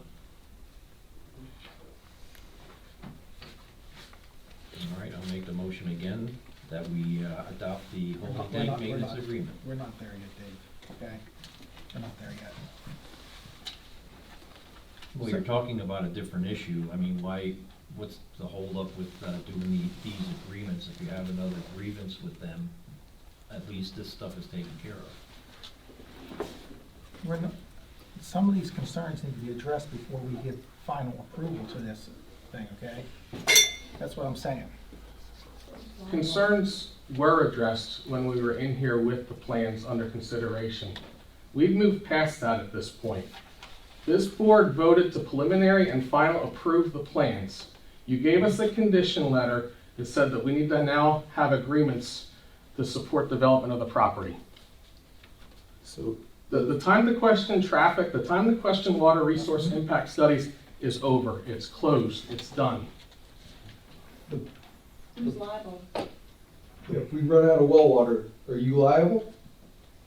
The posture of where we are right now is that back in, I think it was September of 2023, the board that was sitting at that point conditionally approved these plans based on the number of conditions that were in the Great Valley letter. I'm presuming that you have with you the original bond or letter of credit. Yeah, I'm going to present right now to your solicitor the completed surety bond. I'm also going to present to your solicitor, who may actually just want to pass it on to the secretary, a check in the amount of $3,637.69. This is to reimburse the township for expenditures bared by the township in conjunction with review of these plans. The date of the invoice we received was March 27th, 2025. Yes. I understand that additional fees have been, or expenses have been incurred by the township. I was first made aware of them at 2 p.m. today, so I was not able to get a check in time, but we will pay that promptly. Also, I have 7 sets of the plans which are requested. So at this point, they have met all of the conditions that have been imposed. So, I understand that there remain concerns, but the plan was approved by the board. So we're not at a point where we can. So did we know this? On approval. Did we know this? It happened at a public meeting. But did we know this at a public meeting? You guys, you folks let me stand up here and make a fool of myself talking about this shit. And I think, Mike, it's done deal, don't waste your time. So how many meetings I've come and said the same thing with no answers. It pisses me off. It's wasting my time, your time, and these folks' time. I'm not blaming them for this, they do what they do. But We went through the process. well, why do you let me stand up here and talk? Because you have a right, You have a right. Yeah, but do something about it. Nobody ever addresses anything I talk about. There were never answers. Never answers. I offered you that hydrological study 3 times, Mike. And what did I say? Go look at the notes. And when you said, I said, well, then send it to me. Because one time I said, I don't need it. The next time you brought it up, I said, okay, I'll take it now. Nothing, crickets. You never asked me to give it to you. Bullshit. It's in the meeting. You had it, we had suggested. We Okay, told that's you one to thing. do What it about right the other to 5 things I've talked about? That's wrong, Dave. That's dead wrong. Well, here's They just something. step there, just talk. Hey, how's everything doing? Here's something, how do you feel about this, with what Jerry's been arguing about this water situation and where the well and that stuff is? How do you feel now that since he made this argument, now it's gonna be 250 feet closer to your house? What, the water? The well. I don't Because care. It's not the depth. If It's you not run out the of depth, water, I it's don't care not if it's the 10 feet or location. 200 or 2 miles, if we run out of freaking water because of this, that doesn't matter. your argument has been the water the whole time now. I don't remember who suggested that, about hooking to the public water system in Hamburg. We thought of it. Okay, do you know where the water comes from? I have no idea. Does it matter? Wells, it comes from wells, they don't use the dam. Okay, but this It's particular well coming from can the drain same, our it's area. coming from the I can't same be considered where aquifer that Hamburg you're gets getting their your water water. from. That's Hamburg's problem. But it's coming from the same aquifer that you're getting your water Are from. you an expert on aquifers? I work up there. It doesn't work up there. What if ours goes dry and theirs has water? That doesn't matter then. Then we're screwed. I sent, Steve, I don't know if you were in that email chain about the amount of water that they pull out of the mountain every day to supply the town and stuff. It's millions And it's of like, gallons. yeah, that's 1.5 million gallon tank up there. The problem is, let me tell both of you here what the problem is, okay? Things were done behind closed doors for too long in this township, right? Everything was done at a public meeting. and- How can you sit here and say that if you weren't at any of the meetings? The consultants don't share the plans don't get shared. It was reluctant to bring these plans out. This is the problem, right? So we got the plans, I got a set of plans, and I just looked at them and said, there's a well here and there's a well there. The hydrology study's done here, but you're pulling the water over there. They were done 10 days apart, okay? So the trust issue has been broken because of this, okay? With all due That's respect, what's the problem with the public with here. all due respect, our plans were submitted, all our reports were submitted, all of our letters were submitted through the proper channels. I didn't say that was not done that way. I'm You're saying. saying that we had a part in some closed doors discussions. No, not you, not you. That's not you, okay? These plans were not shared. And when the plans were finally, I got my hands on the plans, I opened them up and it's easy to see the hydrology study was done where the current well is being drilled, but the water was being taken over here, all right? We So fixed that now. it's fixed And they now, agreed yes. to fix it. Okay. The other question I have here while we're discussing this is, that property, you folks took the property down to the residential line. That property has at least 2 other uses going on it right now, if not 3. So if this is approved and you pull in to start development, where's all that stuff on that property gonna go? You can, are you scrapping it? Is it your possession to take control of that and remove it? I cannot comment on what the landowner's plans are. Our lease agreement is for the project site area that's shown on the plans. And he has an obligation to clear out his stuff so that we can do our grading activities and develop the site in accordance with these plans. Okay. The landowner's not here tonight. I cannot speak on his behalf. His counsel's not here tonight. That's fine, but he has a problem where he's gonna go with all that stuff. That's his problem. It's really not the subject matter of You'll have what to we're take that here up with the for landowner. tonight, Okay. where any of that would go. Okay. That's not before the board. It was before the board before, and it's being pursued right now. Okay, so that is an issue ongoing. It's not a new issue tonight, it's been an ongoing But it's issue. not their issue. No, it's not, but it's their issue when they pull in and the stuff's all there. Are they gonna scrap it, or are they gonna ask it moved? That was the question. That's an issue between them and the landowner. The township's is not involved in that. Well, I'm just letting everybody know on record, they can't put it in a residential area. And they can't move it to an industrial area without getting water studies done in infiltration and creating new impervious area. Well, one of the last emails that Ryan sent out, they were gonna send a notice of violation, correct? Since And they were the supposed to- work wasn't being done in a timely manner. That's right, and there was supposed to be a letter tonight, and we don't have a letter. That was the problem. That's correct. The counsel for the landowner had indicated she was not available this evening. I had suggested to her that she provide us a letter updating the board on the status of the project. That has not occurred. And if I had suggested to Ryan that if the board wanted to authorize him to move forward with a notice of violation, that could occur. But that's a separate issue. That's not I understand, related, I That's not understand. related to this project. I understand. So, as I start this conversations, there's no flexibility to get something on paper and tell the public we looked at the water supply or we looked at the traffic. Is that what I'm hearing? There's no budget? No coming to the middle ground here? You have a water resources impact study. It was provided by us. It was conducted by a third-party licensed hydrogeologist. So the You've answer had that report Okay. since 2023. there will be no additional report because that report was accepted when the supervisors decided to conditionally, preliminary, and final approve the plan. Okay, so, and you're not gonna address any of the residents' concerns regarding the traffic? No, hey, we'll do something. We'll put a sign up, we'll put a blinker up, we'll do something. You're saying no to all that?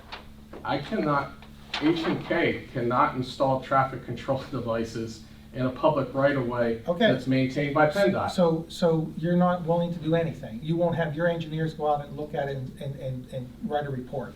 If you have concerns with the intersection, I would suggest that you raise that issue with PennDOT. Then I guess that we'll have to do that then. That would be your right. This board doesn't have jurisdiction over that intersection because it's an intersection of two PennDOT roads. You told me that 10 times, I understand that, okay? Well, What I'm asking here is. I'm also it's- telling it's- you that for the benefit of the audience who may Okay. not know that. What I'm asking for is something documented that nothing's being done, we're not gonna do anything, there's nothing to be added, just something. Write up a letter from H&K letterhead, give it to the township that they are not doing anything. Or if they do wanna do something, just say, hey, we looked at it, we don't feel there's any risk or anything, and that's it. With all due respect, there's no obligation to do that. You wouldn't ask that of anybody else. There's no requirement that you're doing to do it. The fact that you're asking for that is. Well, you're asking is for kind my of vote, embarrassing. okay? You understand? I'm offering to give you my vote if we can come to middle ground, but you're, both are telling me you're not budget. The vote was already 2 years ago. Okay, we're not No, going then back then- through the okay, voting process. So then what I'm saying Okay, is. that ship has I- sailed. We've gone through the Okay. proper channels 2 years ago. Mhm. Yeah. And the supervisors that sat here heard all the evidence, And all they- the reports. and- The and- questions were asked, excuse me, sir, I'm Yeah. speaking, okay? And there was a vote taken through the proper channels, through the proper process. And now we are, 2 years later, trying to relitigate the issue and have a separate vote outside of the rules and the boundaries. And I want it to be clear, and I think you understand this, what could be the next potential step? If you're refusing to do your public duties to approve these plans that were previously approved by the board, that you understand what the township could be facing next. Can you go to the township's website? The minutes from September 13th, 2023 are posted there, okay? And at least one of the members sitting up here asked for a traffic study to be done. It's in the minutes. And all they had to do, all they were required to do is get an HOP from PennDOT since they both own the roads. I can't really ask them to do that. PennDOT is in charge of those roads.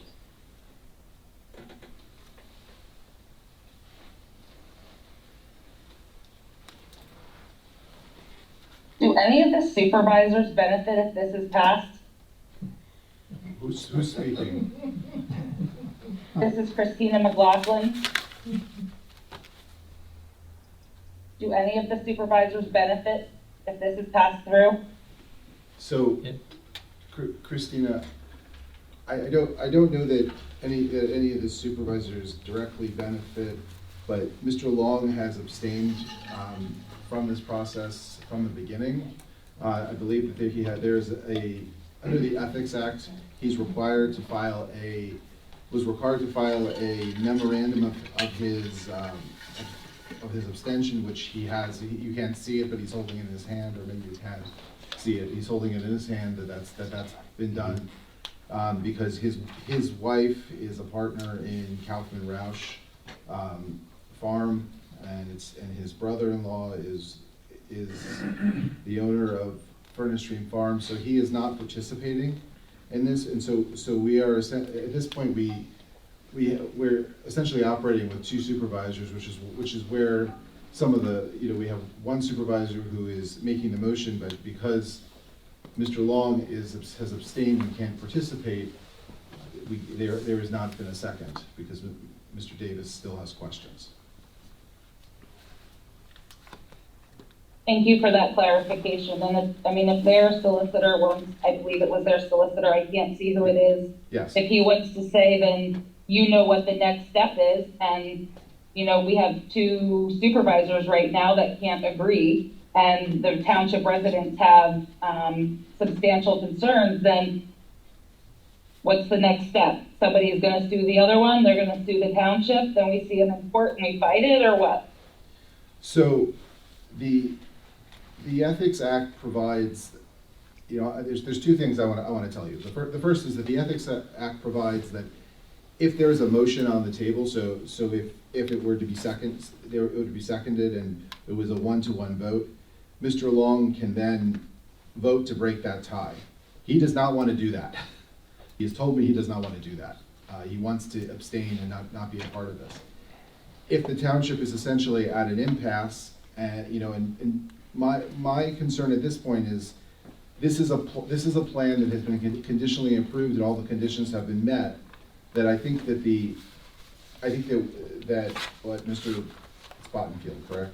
Mr. Bottenfield was suggesting is that the township will leave H&K no choice but to file an action in court to compel the board to act in accordance with the approvals. Am I correct that that's? Yes, sir. Which will cost the township money. And so that's, I think, that's sort of where we are at this point. Thank you for that clarification. You're welcome. Nobody ever answered the question about who's liable for our water table. I want to talk about litigation. If that happens, there will be litigation. And that company will be responsible, along with the township, for approving.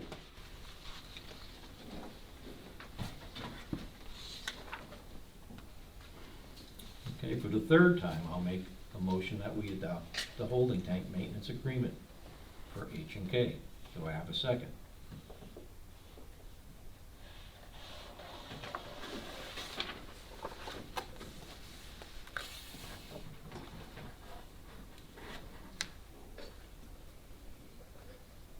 I would like Mr. Bryan's question answered. Thank you. Who will be liable? Yeah, that's the question that's on the Pretty table. reasonable question.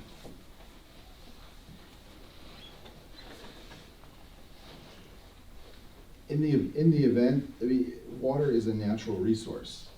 So in order for you to be successful in a lawsuit, you would have to be able to prove causation and prove that because of this concrete plant, that your water, that's why you don't have water, which maybe you could do, maybe you couldn't do. But I think that the liability would flow not to the township, because the township followed its ordinances and its regulations. We have a water resource study that instructs that there shouldn't be an issue with the water table. You know, now I'm not an engineer, you know, so I know it's been reviewed by Ms. Stevens. It was, Great Valley. well, you've seen it too, Yes, but it was originally reviewed by Great Valley. I'll also point out that this project was recommended by the Planning Commission and was actually remanded back to by the supervisors to the Planning Commission to address the water issue and to require that study to be done. So that study was done. It was done by a geologist. So the township, I believe, can rely on that study as a basis for approving the plan. Bottom line is, Russell, if we run out of water, this would be the cause of it. Somebody will be liable. So, We have Jeff, water let now. me add something else for the benefit to you two guys, where I'm going with this. I'm not blaming you for anything. You're taking it away, I'm not blaming you for anything. The problem that I have is, all these were, I wasn't here at the time, all these concerns were brought up by everybody. And some reason, Great Valley gave a variance to a drawdown study. Waiver. A waiver. Waiver. Waiver is the right word, waiver. Yep. Clarification, they recommended to the planning commission that they recommend a waiver. Yeah, and the planning commission Yeah. approved the waiver, and Right. subsequently the supervisors then approved the waiver. Right.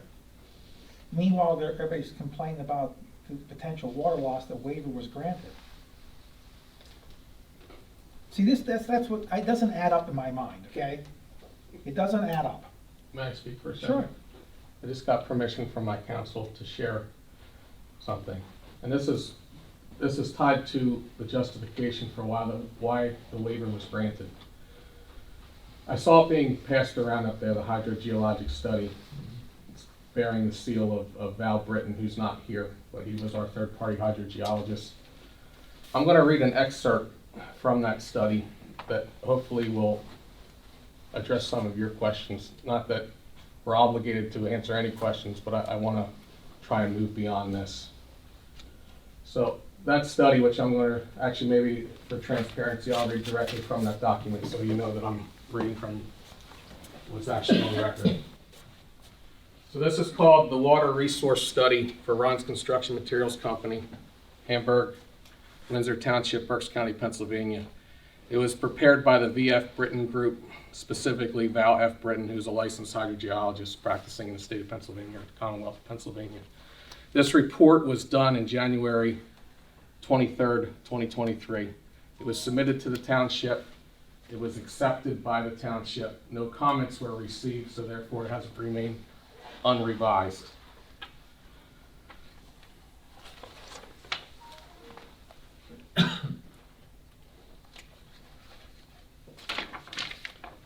I'm going to go to page 11, which is also section 3 of the report. It says summary and conclusions. If you'll permit me to read it aloud, I think it might address some of these concerns. Based on the results of the water resource study discussed in this document, the following conclusions have been reached. The aquifer underlying the site area is capable of providing the sustained water resources to provide a 30-day monthly average water use of 6,700 gallons per day. There is no apparent evidence of any potential for the loss of recharge that would adversely impact the water resources in the site area. The zone of influence from the proposed pumping well withdrawal rate of 4.7 gallons per minute, or 6,700 gallons per day, will not interfere or cause negative impact with any of the current neighboring potable water supply wells under normal precipitation and drought conditions.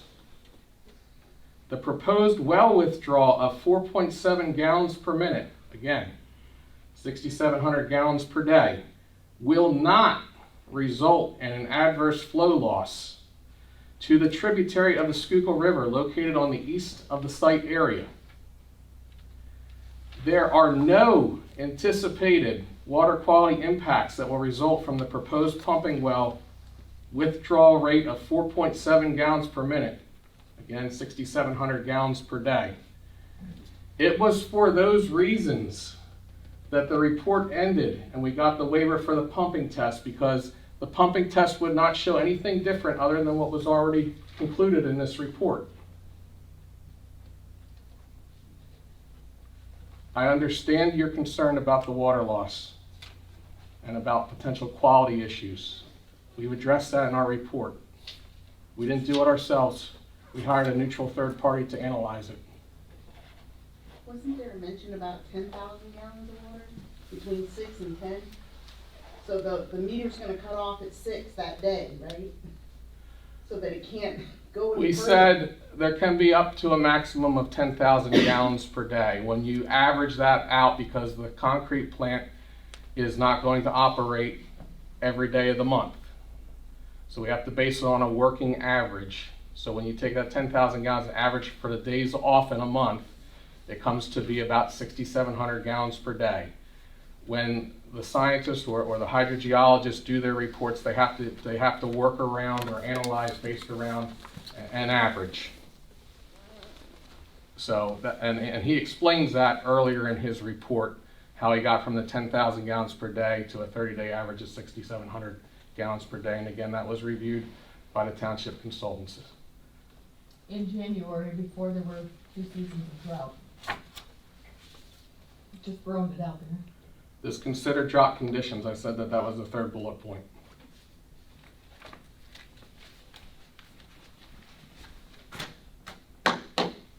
I don't know what else we can provide at this point. We did what we were obligated to under your ordinance. I'm going to turn this back into the township. Thank you.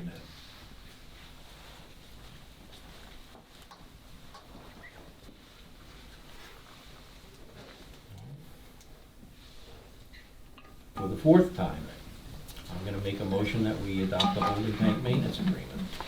Do I have a second? I'd like to convene take a quick break, okay? And I'll be back in 5 minutes.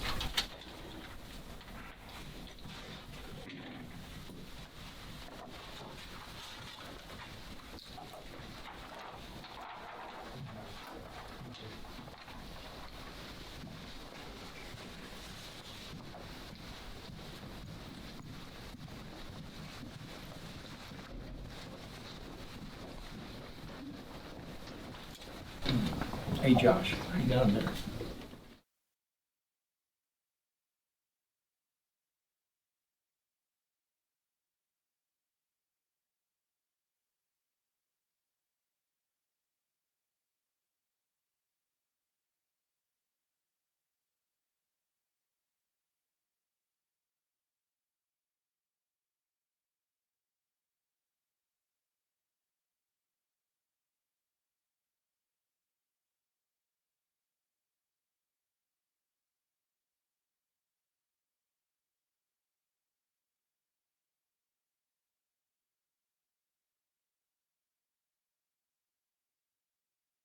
I have something I'd like to share.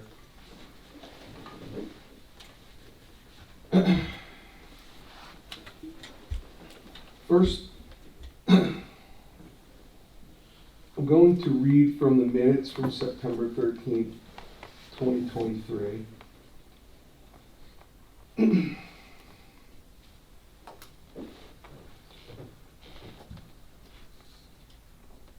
There are outstanding issues as described by Great Valley Consultants, plus the need for the applicant to have a study done because of increased traffic at the intersection of Old 22 and Monument Road.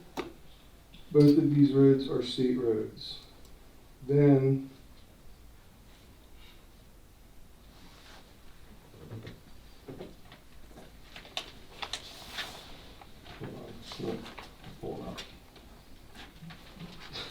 Yeah, it's hard in here. let me go stand out and see if it'll pull up in here.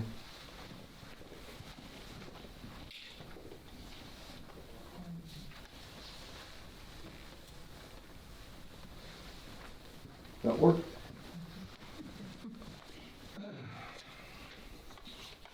Okay, from the recording of that meeting, and I quote, this was from Mr. Mazaika. Well, I'm not so much concerned about them coming in and out on and off the property and that stuff. It's the traffic.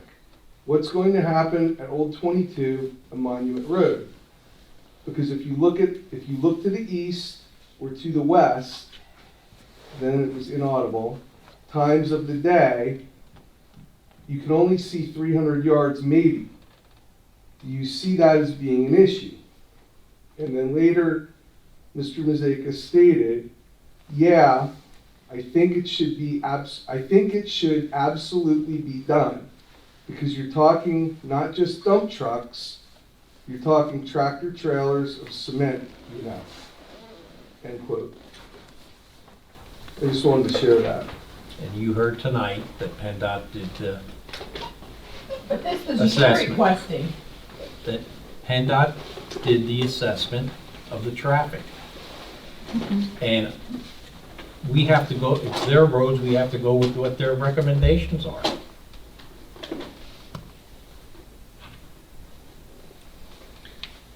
Russell, prior to this, in our executive session prior to this meeting, You can't talk about what happened in the executive session, in a public meeting. well, can you share what your suggestion was about the minutes? No, because I gave the board legal advice and you're asking me to breach attorney-client privilege. Okay.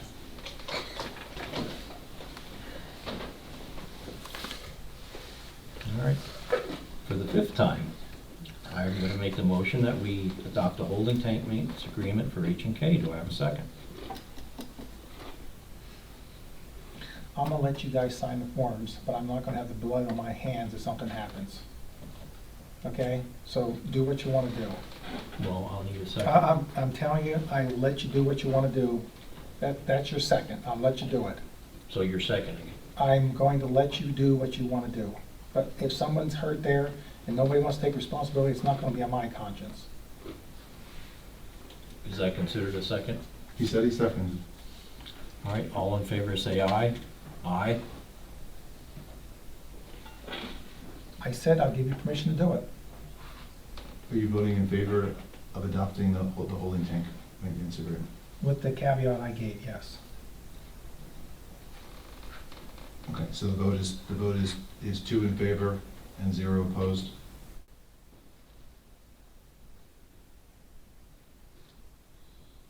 Did Craig vote? He recused himself. He recused himself. Oh, okay. He doesn't So have my to. question, I want to be very clear here that. Well, I second the motion, so Craig gave a document, he's allowed to vote now, so let him vote. He's allowed to vote. So you're that was- voting, are you voting no? I'm voting no, and Craig can vote yes, and Dave vote yes, so it passes. Is it your intention, Mr. Long, to break the tie? Just so I'm clear with this, ethically, it's not my responsibility.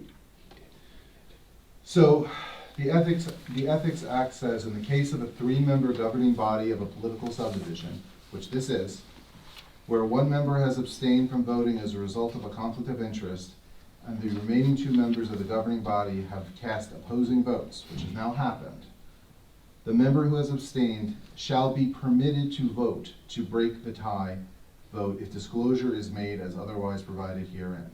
The disclosure that is required is the abstention memorandum that you have. And we've discussed the reason for your abstention is that your wife is a partner in Kaufman Roush Family Farm Partnership. So the language says shall be permitted. That means that you are allowed to vote. It does not mean that you have to. So this is your decision as to whether or not you want to vote at this point. Well, I will second it. Well, it's already been seconded. I said the wrong word. I will vote in favor of approving the holding tank agreement. Okay, so the holding tank agreement then has been approved, and we can sign that at the conclusion of the meeting. All right. Now let's get this straight. Get it straight now.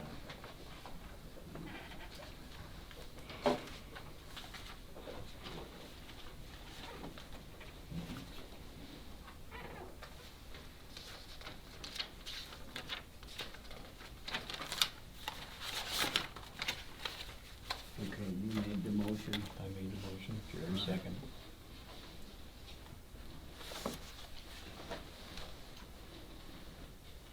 Jerry voted no. Yeah. And you voted yes.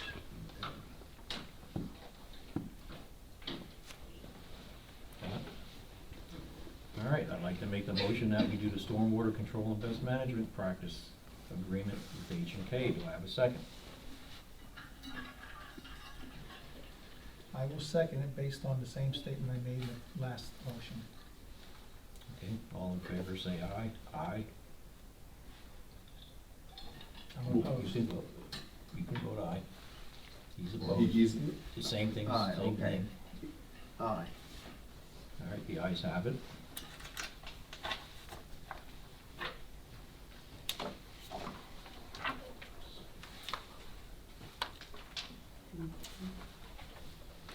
Got it? All right.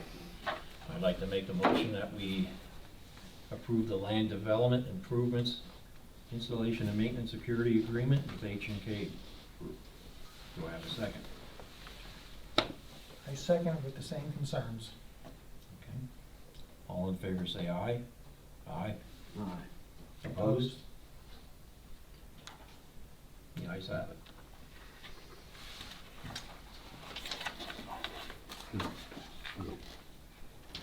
And we need how many copies of those? How many copies of those do we need? Signed. They brought 7 tonight. well, the plans, yeah. Yes. Yeah, if it would be okay, I'll roll them up and put them back in the box and then just leave you with the 7 cents. Yeah. Okay, thank you. Why are we not, why are 7 plants produced anyways? That's what the saldo requires. And where does all those 7 sets of plants go? All right, I'm going to, and Evan help me out, but this is what my understanding is. The recorder of deeds typically keeps 1. Sorry. But they will get stamped. They will stamp all the sets that you want. But they'll keep 1 and record 1 electronically. That's correct. The other 6 can be brought back and distributed. So the township should get at least 2 copies. Great Valley should probably keep 1. SDE should keep 1, and you may want to keep 1. Or if you don't, you get the electronic. I usually just get But the electronic. usually, we like the hard copies at least to have on file. We usually We also get electronic, and then of course, how many you want to We keep. usually get just 1 hard copy back. So that 7 provides, or the 6 remaining provides the copies that I just explained. So H&K would get 1, Township would get 2, Great Valley gets 1, SDE gets 1, and then there would be 1 extra if you wanted it. So that's why the 7. And we did reduce the number a They used couple to be years ago. 15 or We used to something require, insane. yeah, like 13, and we did reduce it to 7 a couple years ago. Well, and remember what I said before, okay? I won't repeat myself. I remember what you said. Okay. Solicitor Farbiar's, so that myself and our counsel is clear, now that the agreements have been voted on and approved, could you review for us the signing process and when I can instruct Mr. Haynes to sign the agreements or how this process will play out now? Typically, I have them sign at the end of the meeting. Okay. So, But the When you PC say needs to they, you sign. mean the supervisors? But the PC I'm talking doesn't about sign. the agreements. Oh, okay. Yeah. So, Okay. we'll do that after this evening. I mean, I'm assuming you're Mr. Haynes. I am. I mean, if he wants to sign this evening, he can. If you want me to send them to you to get them signed. Send them off when you're ready, and we'll take care of them and send them back to your office. Yeah. And I assume, once you've deemed all the signatures properly executed, your office will be recording the documents? We will record it. Awesome. And Thank that's you. just the agreements. Now, the plans still need to be signed by the planning commission and the supervisors before they're released for recording and an outstanding Yeah. fees to be paid. And I understand my that the understanding. township will handle getting your members to sign the plans. Isn't that right? The supervisors can sign this evening, and the They're planning. not, the plans aren't being released, Yeah, right? and the planning commission is meeting Next Tuesday. Okay. So they can be signed on Yeah. next Tuesday. Yeah, and that time, we'll prepare a check to address the outstanding invoice received today, Yeah, and we'll promptly get that remitted to the township. Understood. Now, do you record the plans on No. behalf? So What- they would let, Craig would let them know the plans are here, waiting to be recorded. Where's your office, Evan? My office is in Skippack, Pennsylvania, 2052 Oakland Road. So I wasn't sure if it was local or not, because sometimes developers will pick them up from my office. Yeah, If you'd rather whatever is them. easiest on the township or on you, if we need to drive out here and pick them up, that is not a problem whatsoever. We'll be happy to do that. So I'll probably take them and my office is in Hamburg. Okay. That way, we're open, 8 to 5, whereas the township building is not. Okay. And then we're requesting 5 sets back, so you keep one, the county Okay. kept Yeah. one. So 5 of those side sets we go back, Okay. and then we'll distribute them. So I'll, you want to just leave it here on the floor? That's fine, Okay. that's fine. You guys have your phone on the floor. It is. Supervisors, if I may, thank you for your consideration and for your approval. We greatly appreciate it. I just wanted everybody to know a little bit about our group. We follow by the rules. We play by the rules, and we are generally a valued member. Thanks for ruining my home. Valued member of the community. We bring resources to the community in form of material in this case, but also jobs as well. So we do things right, and we'll continue to do them the right way. So we appreciate your time. Thank you. And just please ask your drivers not to jake brake in front of my house. Yes, ma'am. Thank you. Yes, ma'am. Thank you. All right. We're gonna switch things up. We're gonna take care of you next, Josh. The Hamburg, Edenburg self-storage.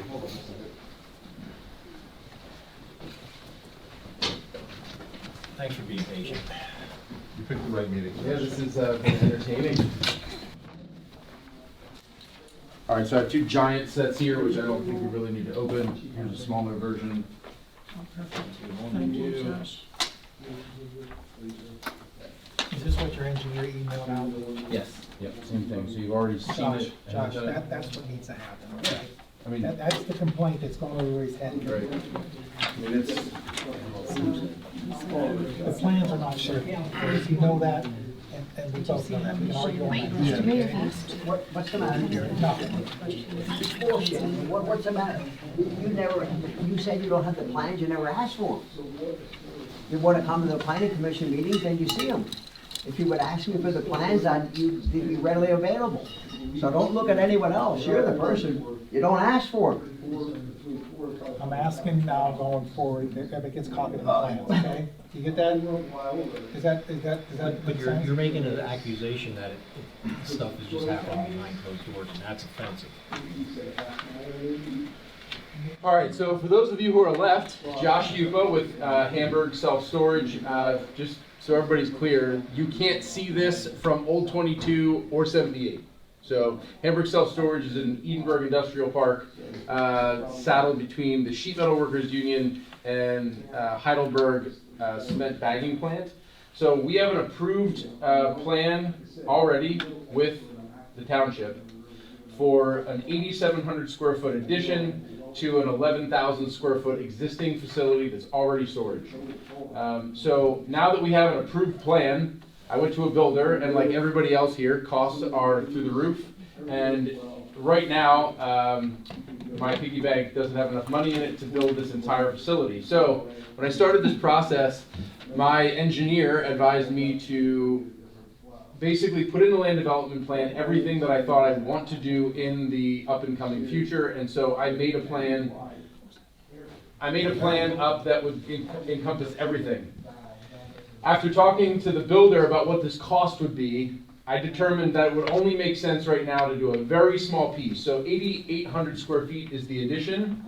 Part of that addition is a 700 square foot addition to an existing building, which would create no additional impervious to what is already there because that area is already macadamed and stoned. And for now, forgo the rest of the 2 giant buildings in the back. With that said, it's my understanding that I need to provide a phased plan. So previously we did one plan, preliminary and final. This plan is a preliminary and final just for phase 1, which is a 700 square foot addition to an existing building. And then a phase 2, which is the additional 8,100 square feet, which encompasses 2 buildings that are 100 by 135 feet. So Phase 1, I don't want to, like these guys, post escrow for $200,000 of improvements that may not happen for years to come. This addition will cost me maybe 35 grand, so it doesn't make sense to do all the improvements.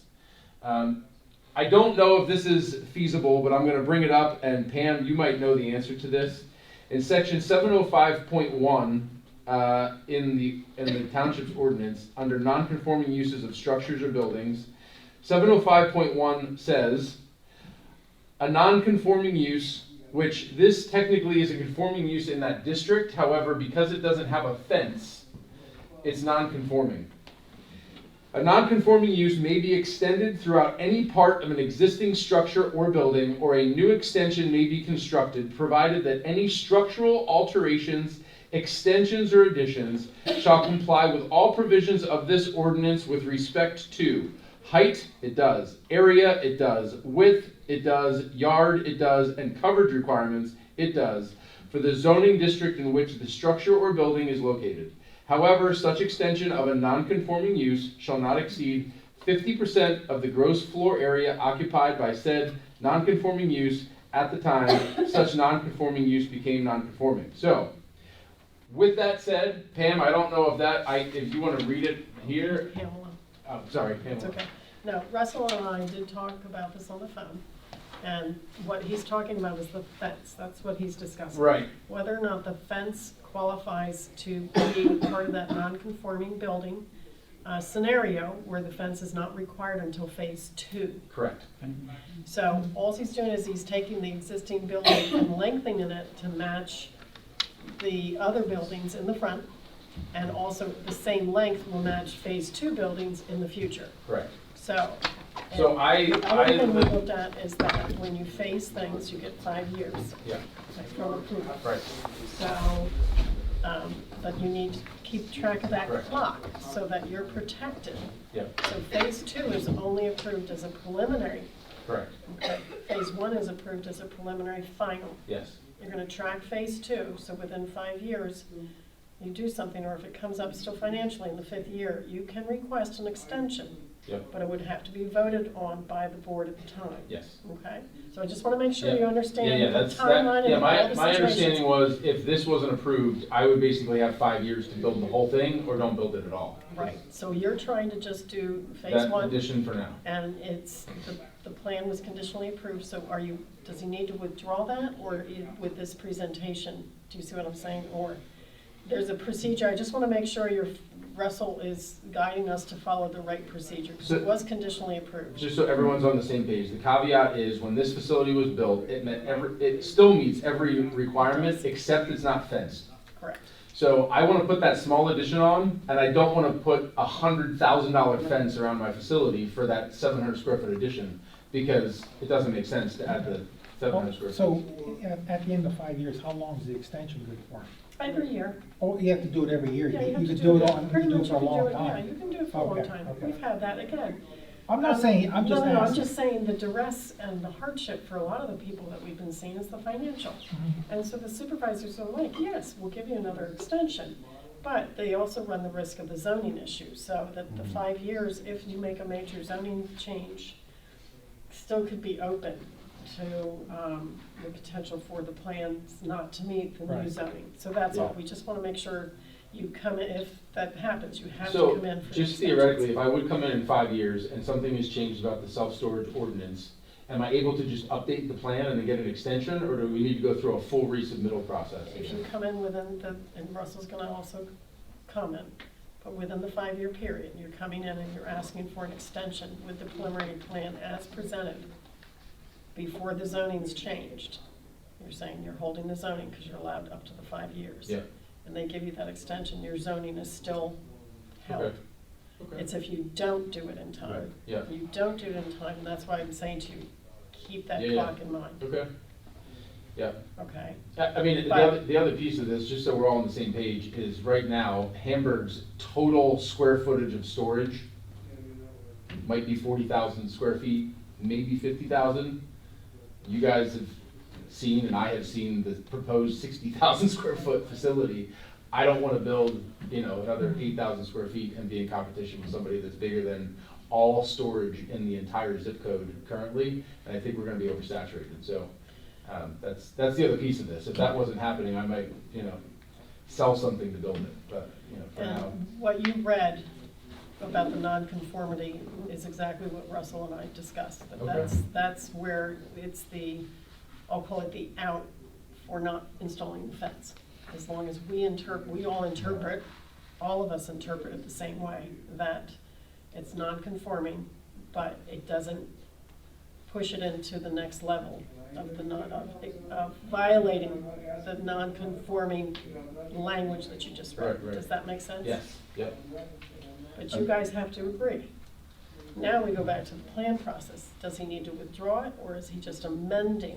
I think he's amending. Okay, I just want to make sure yeah. we're doing it the right way. He's amending his request, and the board would have, and that was why I responded that they needed to come back. Yes, absolutely. Because the board needs to vote on this now. But not the planning commission.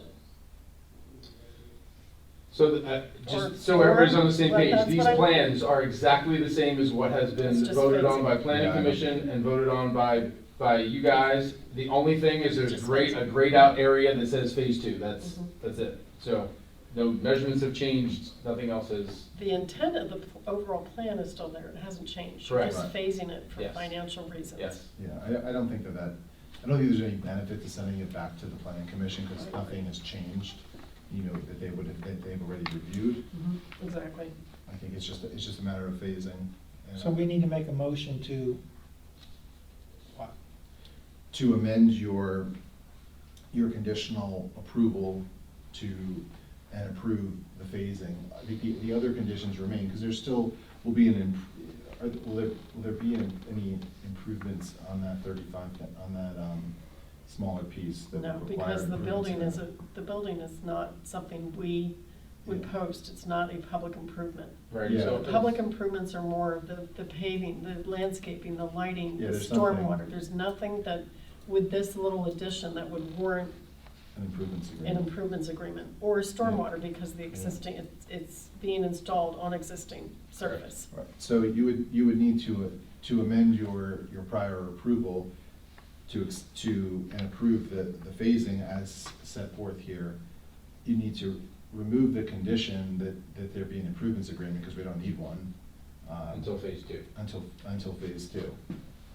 Can I make the motion that we amend the pre-approved plan to a phasing plan as just described? Do we have a second? Yeah, I'll second it. All in favor, say aye. Aye. Ayes have it. Thank you, guys, appreciate it.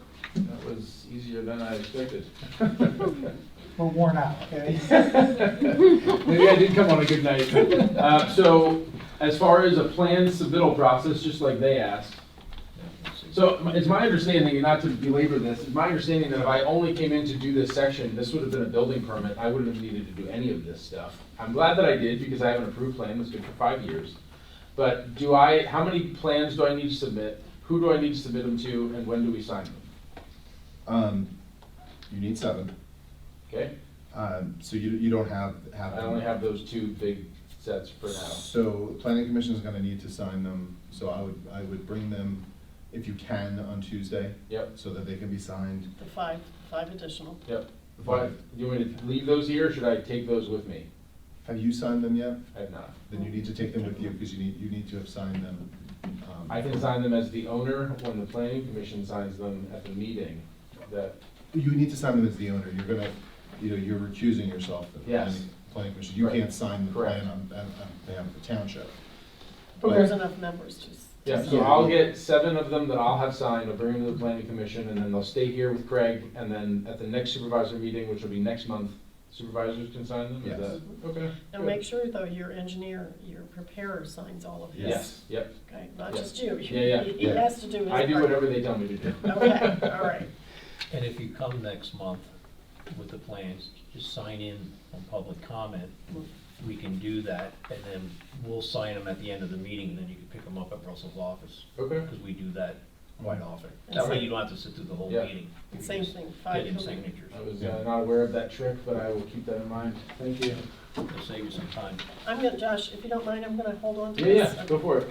So then you can hang on to that if you want, I think that's just you can hang that on your wall. Thank you, guys, appreciate it. All right, thank you.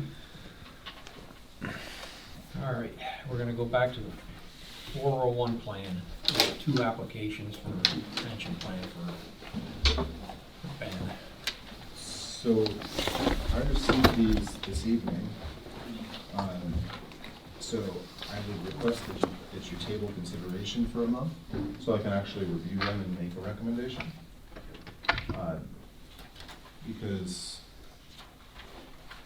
it's essentially a bid process, so you need to make a decision based on the values, and You're gonna have to put together a Russell, comparison of fees, When right? when I checked into this the first time, okay, we can look at all the different proposals and spend time on it, but ultimately, we have to go through the one that, PSATs offers, because PSATs are the only one that's going to give us the, Oh, the yearly number, match. yes, Match. the warm body. So really, what I'm saying to you is, that's the process here, so we can decline the other ones automatically, because they're not gonna give us $7,000 a year. So, you see what I'm saying to you? So Yeah. there's no sense of reviewing the other ones. Oh. Because the other one's not gonna give us $7,000 a year. But we gotta be in the plan for 2 years to get that, I think 2 or 3 years to get that funds. But did you have to do this legally to get the Yes, quotes, right? yes, You had to yes, do it to that's get the correct. quotes. But I'm saying to you, there's, no sense of spending time reviewing it, because, trust me, I don't want to spend Okay. time At with the you. end of the day, you're going to approve the PSATs for what. because they're right? giving us, if the No, other I'm group just would saying, give. but at the end of the day. Yeah, essentially, that's the way it's structured, I mean, unless this other one's gonna give us a bunch of money. Well, who was The other one is RJ Hall and Company, and I don't know who they are. I looked briefly. They're sort of outlining they're both outlining their fees slightly differently, so it's sort of hard for me, but you're right, if you're gonna get $7,000 a year into the plan from PSATs, it really, economically, that's gonna be the better. Yeah, one's a option. 1/4% one way or the other, but it still doesn't matter. And only after 3 years. Is it 3 years? 3 years. I forgot I what thought it what was. you So- just said, it was 3 years. 3 or 5. I don't know if it was 5, it was 2 or 3 years, whatever it was. Yeah. We don't get that money until we're in the plan for that period of time. So do you not need them to table it, or what are you thinking? That's up to the board. I can't make any sort of recommendation to you on anything, but perhaps you don't need it. But it was required that we do it. It is, So we did it, and we don't have to consider it, basically. well, you've considered them, Yeah, we have, yeah. and I'm fine with going with the PSAP's plan. Any We'll comment? just put in the minutes that as of now, the deadline date was the 4th of April, and we received both of those applications prior to that. And we'll just list what we received, and they're going to be considered and just reviewed, and Well, I think what Jerry's saying is that They've it's not been reviewed. that it's not, that Well, the but- secretary has reviewed them. Right, but we want a list that we got, Yes. that came from the other agency. Yes, you got these two, and then you're awarding it to the PSAT's pension trust. So somebody needs to make that I'll make that motion. motion. Do I have a second? I'll second. All in favor, say aye. Aye. Ayes have it. Okay. All right, on to new business. Did you have, Ivan left, okay. I think we addressed him. Yeah, wasn't sure why he was staying. I didn't know if he had anything additional or not. You just left a couple minutes So ago. he's not here, and maybe it's inappropriate to ask, but is he asking for us to help support the med ed? I don't understand what he was asking. I don't think he was asking for the board to contribute funds. I think he was just wanted to know if we had any influence of or Med Ed, which I think the answer is no. And DEP, as far as the lake goes, No. that is what it is. That's his to deal If with. they want it to breach, they want it breached. Yeah. Yeah. I don't think there's really anything we can do. Okay, I thought we were gonna have a discussion, because I didn't understand what he was asking. So Ivan's blue herring, right? Yeah. Did he get the address? He had emailed me about needing the addresses, Okay, that was a letter. Let me see if I can find. and I think he just needed something from the township. I think it was just from Craig Yeah. on letterhead. Yes. Department of Emergency Services has the final say in the addressing. Okay. So addresses were already issued for the Blue Heron Village. But what happened was. You're referring to street addresses. Yes, I'm sorry, Okay. street addresses. What happened was,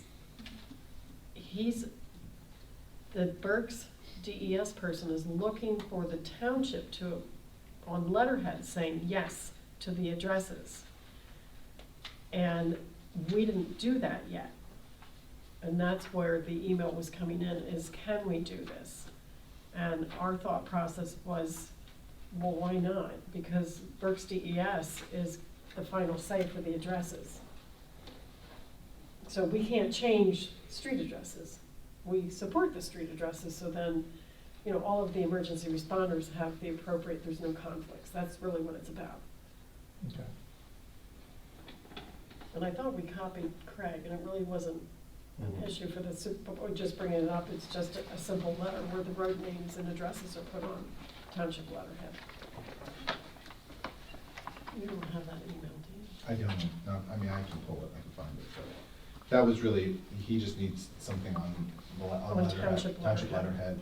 It does not require a vote from the board. It's just something administrative that needs to be done. And when I saw him, I thought maybe that's why he was here. Yeah, I thought that's why I was staying. Okay. All right, 2025 road projects for patching. Ben, you want to lead in on that? Are you awake? We need a lot of patchwork.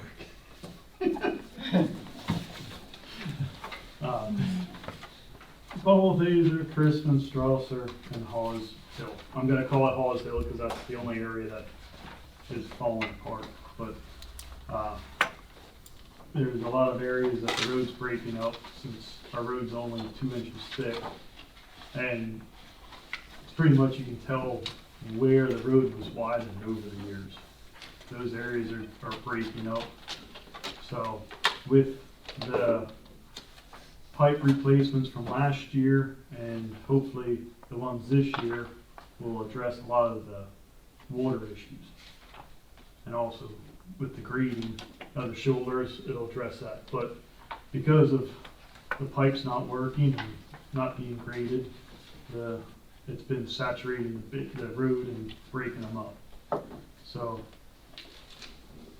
I was out and marked off the areas that were bad and gave Pamela a list to come up with some cost figures for doing that. And I need approval from the board in order to move that forward, because the only approval we had gotten was the grant, or the Conservation District grant. So this is, as we discussed last month and even maybe the month before, SDE was not going to be involved in putting together a 2025 road bid spec. But now, once Ben looked at everything, along with the pipes, it made sense for him to do these on the same roads that are being fixed with the stormwater through the low volume grant, to then patch them at the same, well, during the same time period. So then next year, 2026, then you're gonna come in with oil and chip. Am I Yes, yeah. doing the timeline correctly for you? Okay. Because originally, at first, I didn't realize it was this big of bad spots. I knew there was bad spots, but, so I was originally gonna put it in with the low volume grant. But once we started coming up with the areas, it just kept ballooning and ballooning. It's like, well, we're gonna be way over there's gonna be too much to put But in for the you're grant. on record in January saying you're not gonna do any work this summer. I'm not, it's being subbed out. Oh, okay. Well, are you planning, if the road's 2 inches No, thick, I'm are not you saying planning to work, put I'm saying not doing any road 5.5 work. down? Are you planning No, to do we're four going phase? Just four. Just, what are you gonna put, airport mix down? Or The 19 millimeter. 19 millimeter? That's the airport mix. That's, Yeah. the sticker mix. Because that's what we did over. As on you're Fox. finished, because it's gonna get, yeah. Well, it's 3 tarred, inches gonna or get 4 tarred, inches, yeah. so you tell me. I mean, you're gonna authorize us to put something together, but Ben has seen some But- places he only thinks 3 and some 4. Because Right? it's gonna, yeah, Right. it's gonna be the same thing as we did over on Fox Lane, Hetner, Woodland Road. Woodland, yeah. Back there in 21. And the 19 is 2021. flush with the surface, it's sealed correctly, and then when your overlay, I mean, your oil and chip or slurry, whatever you're doing comes in 2026. Yeah, that was, I Seals up was the just whole getting road. at it, no sense putting top in if you're No, it's, tar and it's, chipping. yeah, it's mill and then put back the 19 millimeter for whatever they mill out. So since this was not something that was authorized before, I'm looking for authorization to help Ben put this together. And since he's not gonna be at the May meeting, I can still bring it, we can advertise it and bring it to the board for consideration for the Any board. comment? Because right now, we're looking at, according to my figures, which I don't know how I got this, but it's 2,025 square yards. So that was pretty good for the year, but, Is that the whole 2025 roads? yeah, that's all, Say the that's all number. of them together. Say the So, number again? 2,025, Calculator. because it's approximately 374. on- 2025 and 2025. Yeah. In fact, I couldn't do that. Okay, that's why Yeah, I just yeah. had to clarify that. But yeah, it's like 374 square yards on Hawes Road, and that, like I said, that's just on the hill here where it was breaking away. Strasser is around 954, Crispin's around 94, and Balthaser is around 603 square yards. And we're using between $50 to $60 a square yard, so 20, 25, let's do the lower range. That's a square yard at 1 inch. Is that how you figure it? No, the At square. 1 inch thick? Or is it at the full depth? It's the full depth. Full depth, Yeah. okay. Yeah, when we do base repair, we do base repair with a certain depth. Mhm. Okay, in this case, it's not 25 millimeter. In Yeah, this I know a case, ton, it's a ton of, 19. ton of blacktop is so many square feet at 1 inch thick. Right, but what we want to do, because this is piecemeal, is mill it out and put the Mhm. 19 back, seal it. So it's more of a square yard effort than it Yeah. truly is a tonnage effort, and we think we'll get the better price for that kind, because it's labor intensive. It's not Mhm. just putting tons of blacktop down in your paving machine. So you're looking at somewhere 100,000 to maybe 125, 30,000, somewhere in there, using the prices that we have currently. But again, I need authorization to help him out. Any other comment? No, the only comment is, when you say help him out, help him to get the pavement down, what part are you helping here? That's what I'm missing. The engineering, yeah, I'm not She's doing the paperwork. field work. You can't just. Oh, no, I'm gonna flag. What do you, how do you engineer this? You cut a hole out and fill it in, what engineering are you doing? I'm serious. Hey, there's another No, one you to cut the start. hole out and fill in, what engineering that needs to be done? Okay. It's the bid specs that have to be The done. bid specs. The bid specs, correct, just like with the grant has an application for a bid project, they have the specs. So there's Okay. forms to be completed. Okay, So I'm gonna work with Ben to make sure that the final square yardage matches, everything matches, before we would advertise, So- because he's not gonna be present at the May meeting. okay, so is this a teaching exercise, or is it a doing exercise? He's already fed me info, but ultimately, before I advertise it, I want the two of us, I'm Okay. gonna email it and say, Ben, look at each road. Okay. Yes, you're gonna have to look at your email. Okay, so what we gotta So it'll be do, a we gotta bid- make a motion to get this A done. motion to authorize SDE to do the specs and advertise for bidding for the 2025 roads for the base repairs, Balthaser, Chrisman, House, Strasser. and Strasser. Blame the conservation district, because they moved their deadline, so that's what. All right, I make the motion what Pamela just said. And Greg got all that down. A second? I'll second that. All in favor, say aye. Aye. But I'm not flagging and I'm not doing. What are the roads? Balthaser. Balthaser. I do have a safety vest, but that's it. Strasser. And Hawes. Strasser and Hall. Okay. All right, on to the next item, other concerns. We have the ethics forms that need to be turned in by the 1st of May. That's, yeah. For that's what bring I it next do. meeting. Mhm.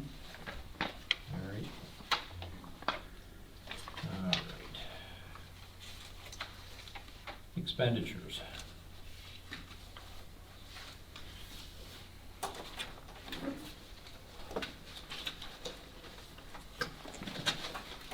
You have all the bills. With it.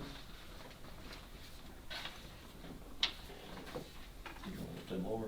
Sure. One other thing that came up here is,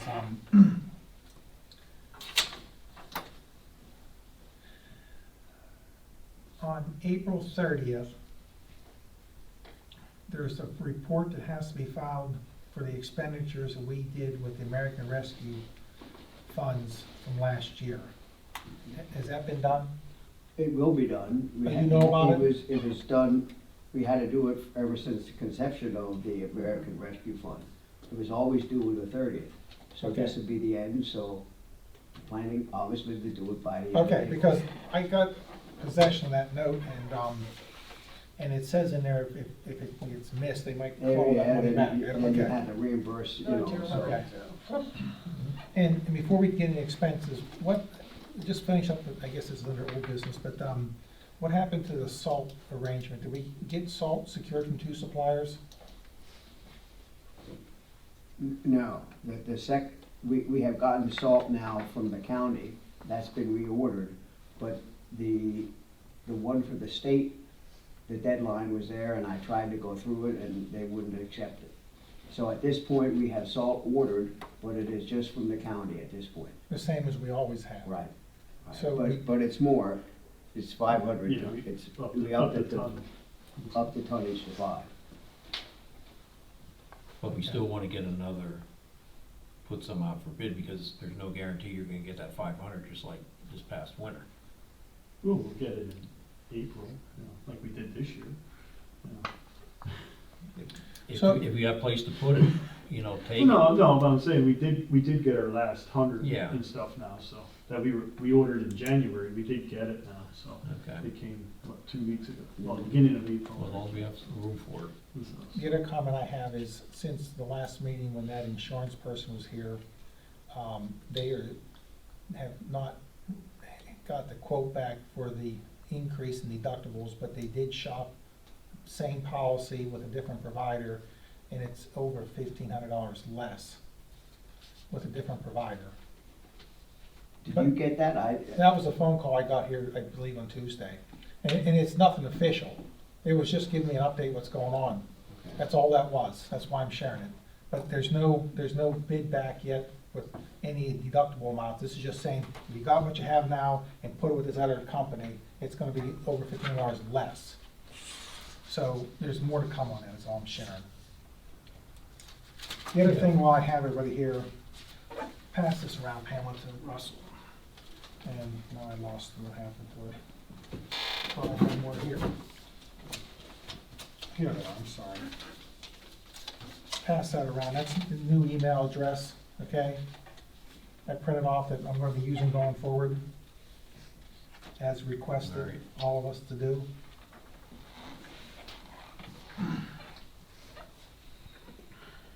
Are we any further on getting Ben a phone? Ben, Have it you seems, looked into that? I think that's something we're gonna table till next year. Well, I'll tell you one thing, Do you want to carry another phone? I'm getting pissed, because 3/4 of my minutes now is for the township, because I don't have nothing else, that's the only thing I can use.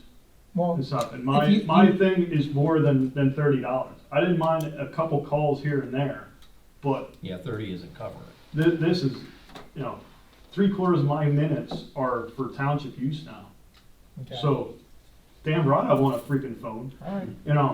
My other phone got taken away, so, I don't have nothing else to use. So now Which I'm phone- getting Which phone was taken away? the one in my office, the Oh, one you that sent phone. back. Oh, yes. And stuff. So unless I'm here and come over and use the one here in the secretary's office, which I'm not usually here Mm-hmm. and stuff, everything I gotta do, I get calls at home and stuff. And I'm sure not giving them the landline and Okay. stuff, cause I'm not there. Okay. we But can if do I'm that. supposed to be on call and stuff, I need a phone to use and stuff. Just like they're calling in, they're hitting 2, it comes up on my phone and stuff. Before, it waited till I got here and I did the voicemail. So now I have my personal voicemail and I have the township voicemail on my Okay. phone. I And can- stuff. I'll look into it. It disappeared quick, but, nothing else is coming. Okay. And down in Florida, it's gonna be turned off, because heck with it. My family can't get a hold of me, they can call her phone Okay. and stuff. Because I'm not taking no calls down there, that's for sure. You gonna want that in with Comcast? Is that your plan? I've got to look around and see. And if I go out, it don't have signal, well, then it don't do no good anyway. So make sure it has signal. Which company you want? Like I said, I have Verizon and I got Signal. Heck, I got 3 bars sitting right here Okay. and stuff. So, I don't know if it's a cost savings, but I think the municipalities can jump on the FirstNet system. Called what first? FirstNet, yeah, Net. it's the municipal emergency responder, I mean, Public Works. You get a good It's a discount, separate you get a network. good discount, monthly Yeah. discount, yeah. It acts like It's a a regular. CoStar vendor. Okay, so it yeah. just acts like a regular cell phone service. Yeah, Beth, you did that. Yeah. That's who It's we're through transitioning, AT&T. yeah. Okay, so use experience is gonna be the same Yeah. as a regular cell phone. Essentially, when 9/11 happened and they shut the phone networks down, this is a separate public safety network that is guaranteed to work, they claim. Okay. We're in the process of switching over. And to the what's that iPad. called again? I'm gonna write. FirstNet. FirstNet. And what it does is it blocks everybody else out except for your emergency responders, and Ben would be considered an emergency responder Yeah. because he's a public They have works. different Oh, now I get more levels calls of from you. emergency response that they consider within that tier, but they would be. But he would be considered. Yes. Yeah. I don't know. I guess his ride is here. Yeah, she called me and asked. This, all right, let's move it on. Someone make a motion to pay the bills, so I was. Someone make that motion? I'll make a motion. I'll second. All in favor, say aye. Aye. Ayes have it. No reason to go into executive session. Make a motion to adjourn the meeting. Do I have a second? Second. Second. All in favor, say aye. Aye. Ayes have it. We got a lot of signing to do.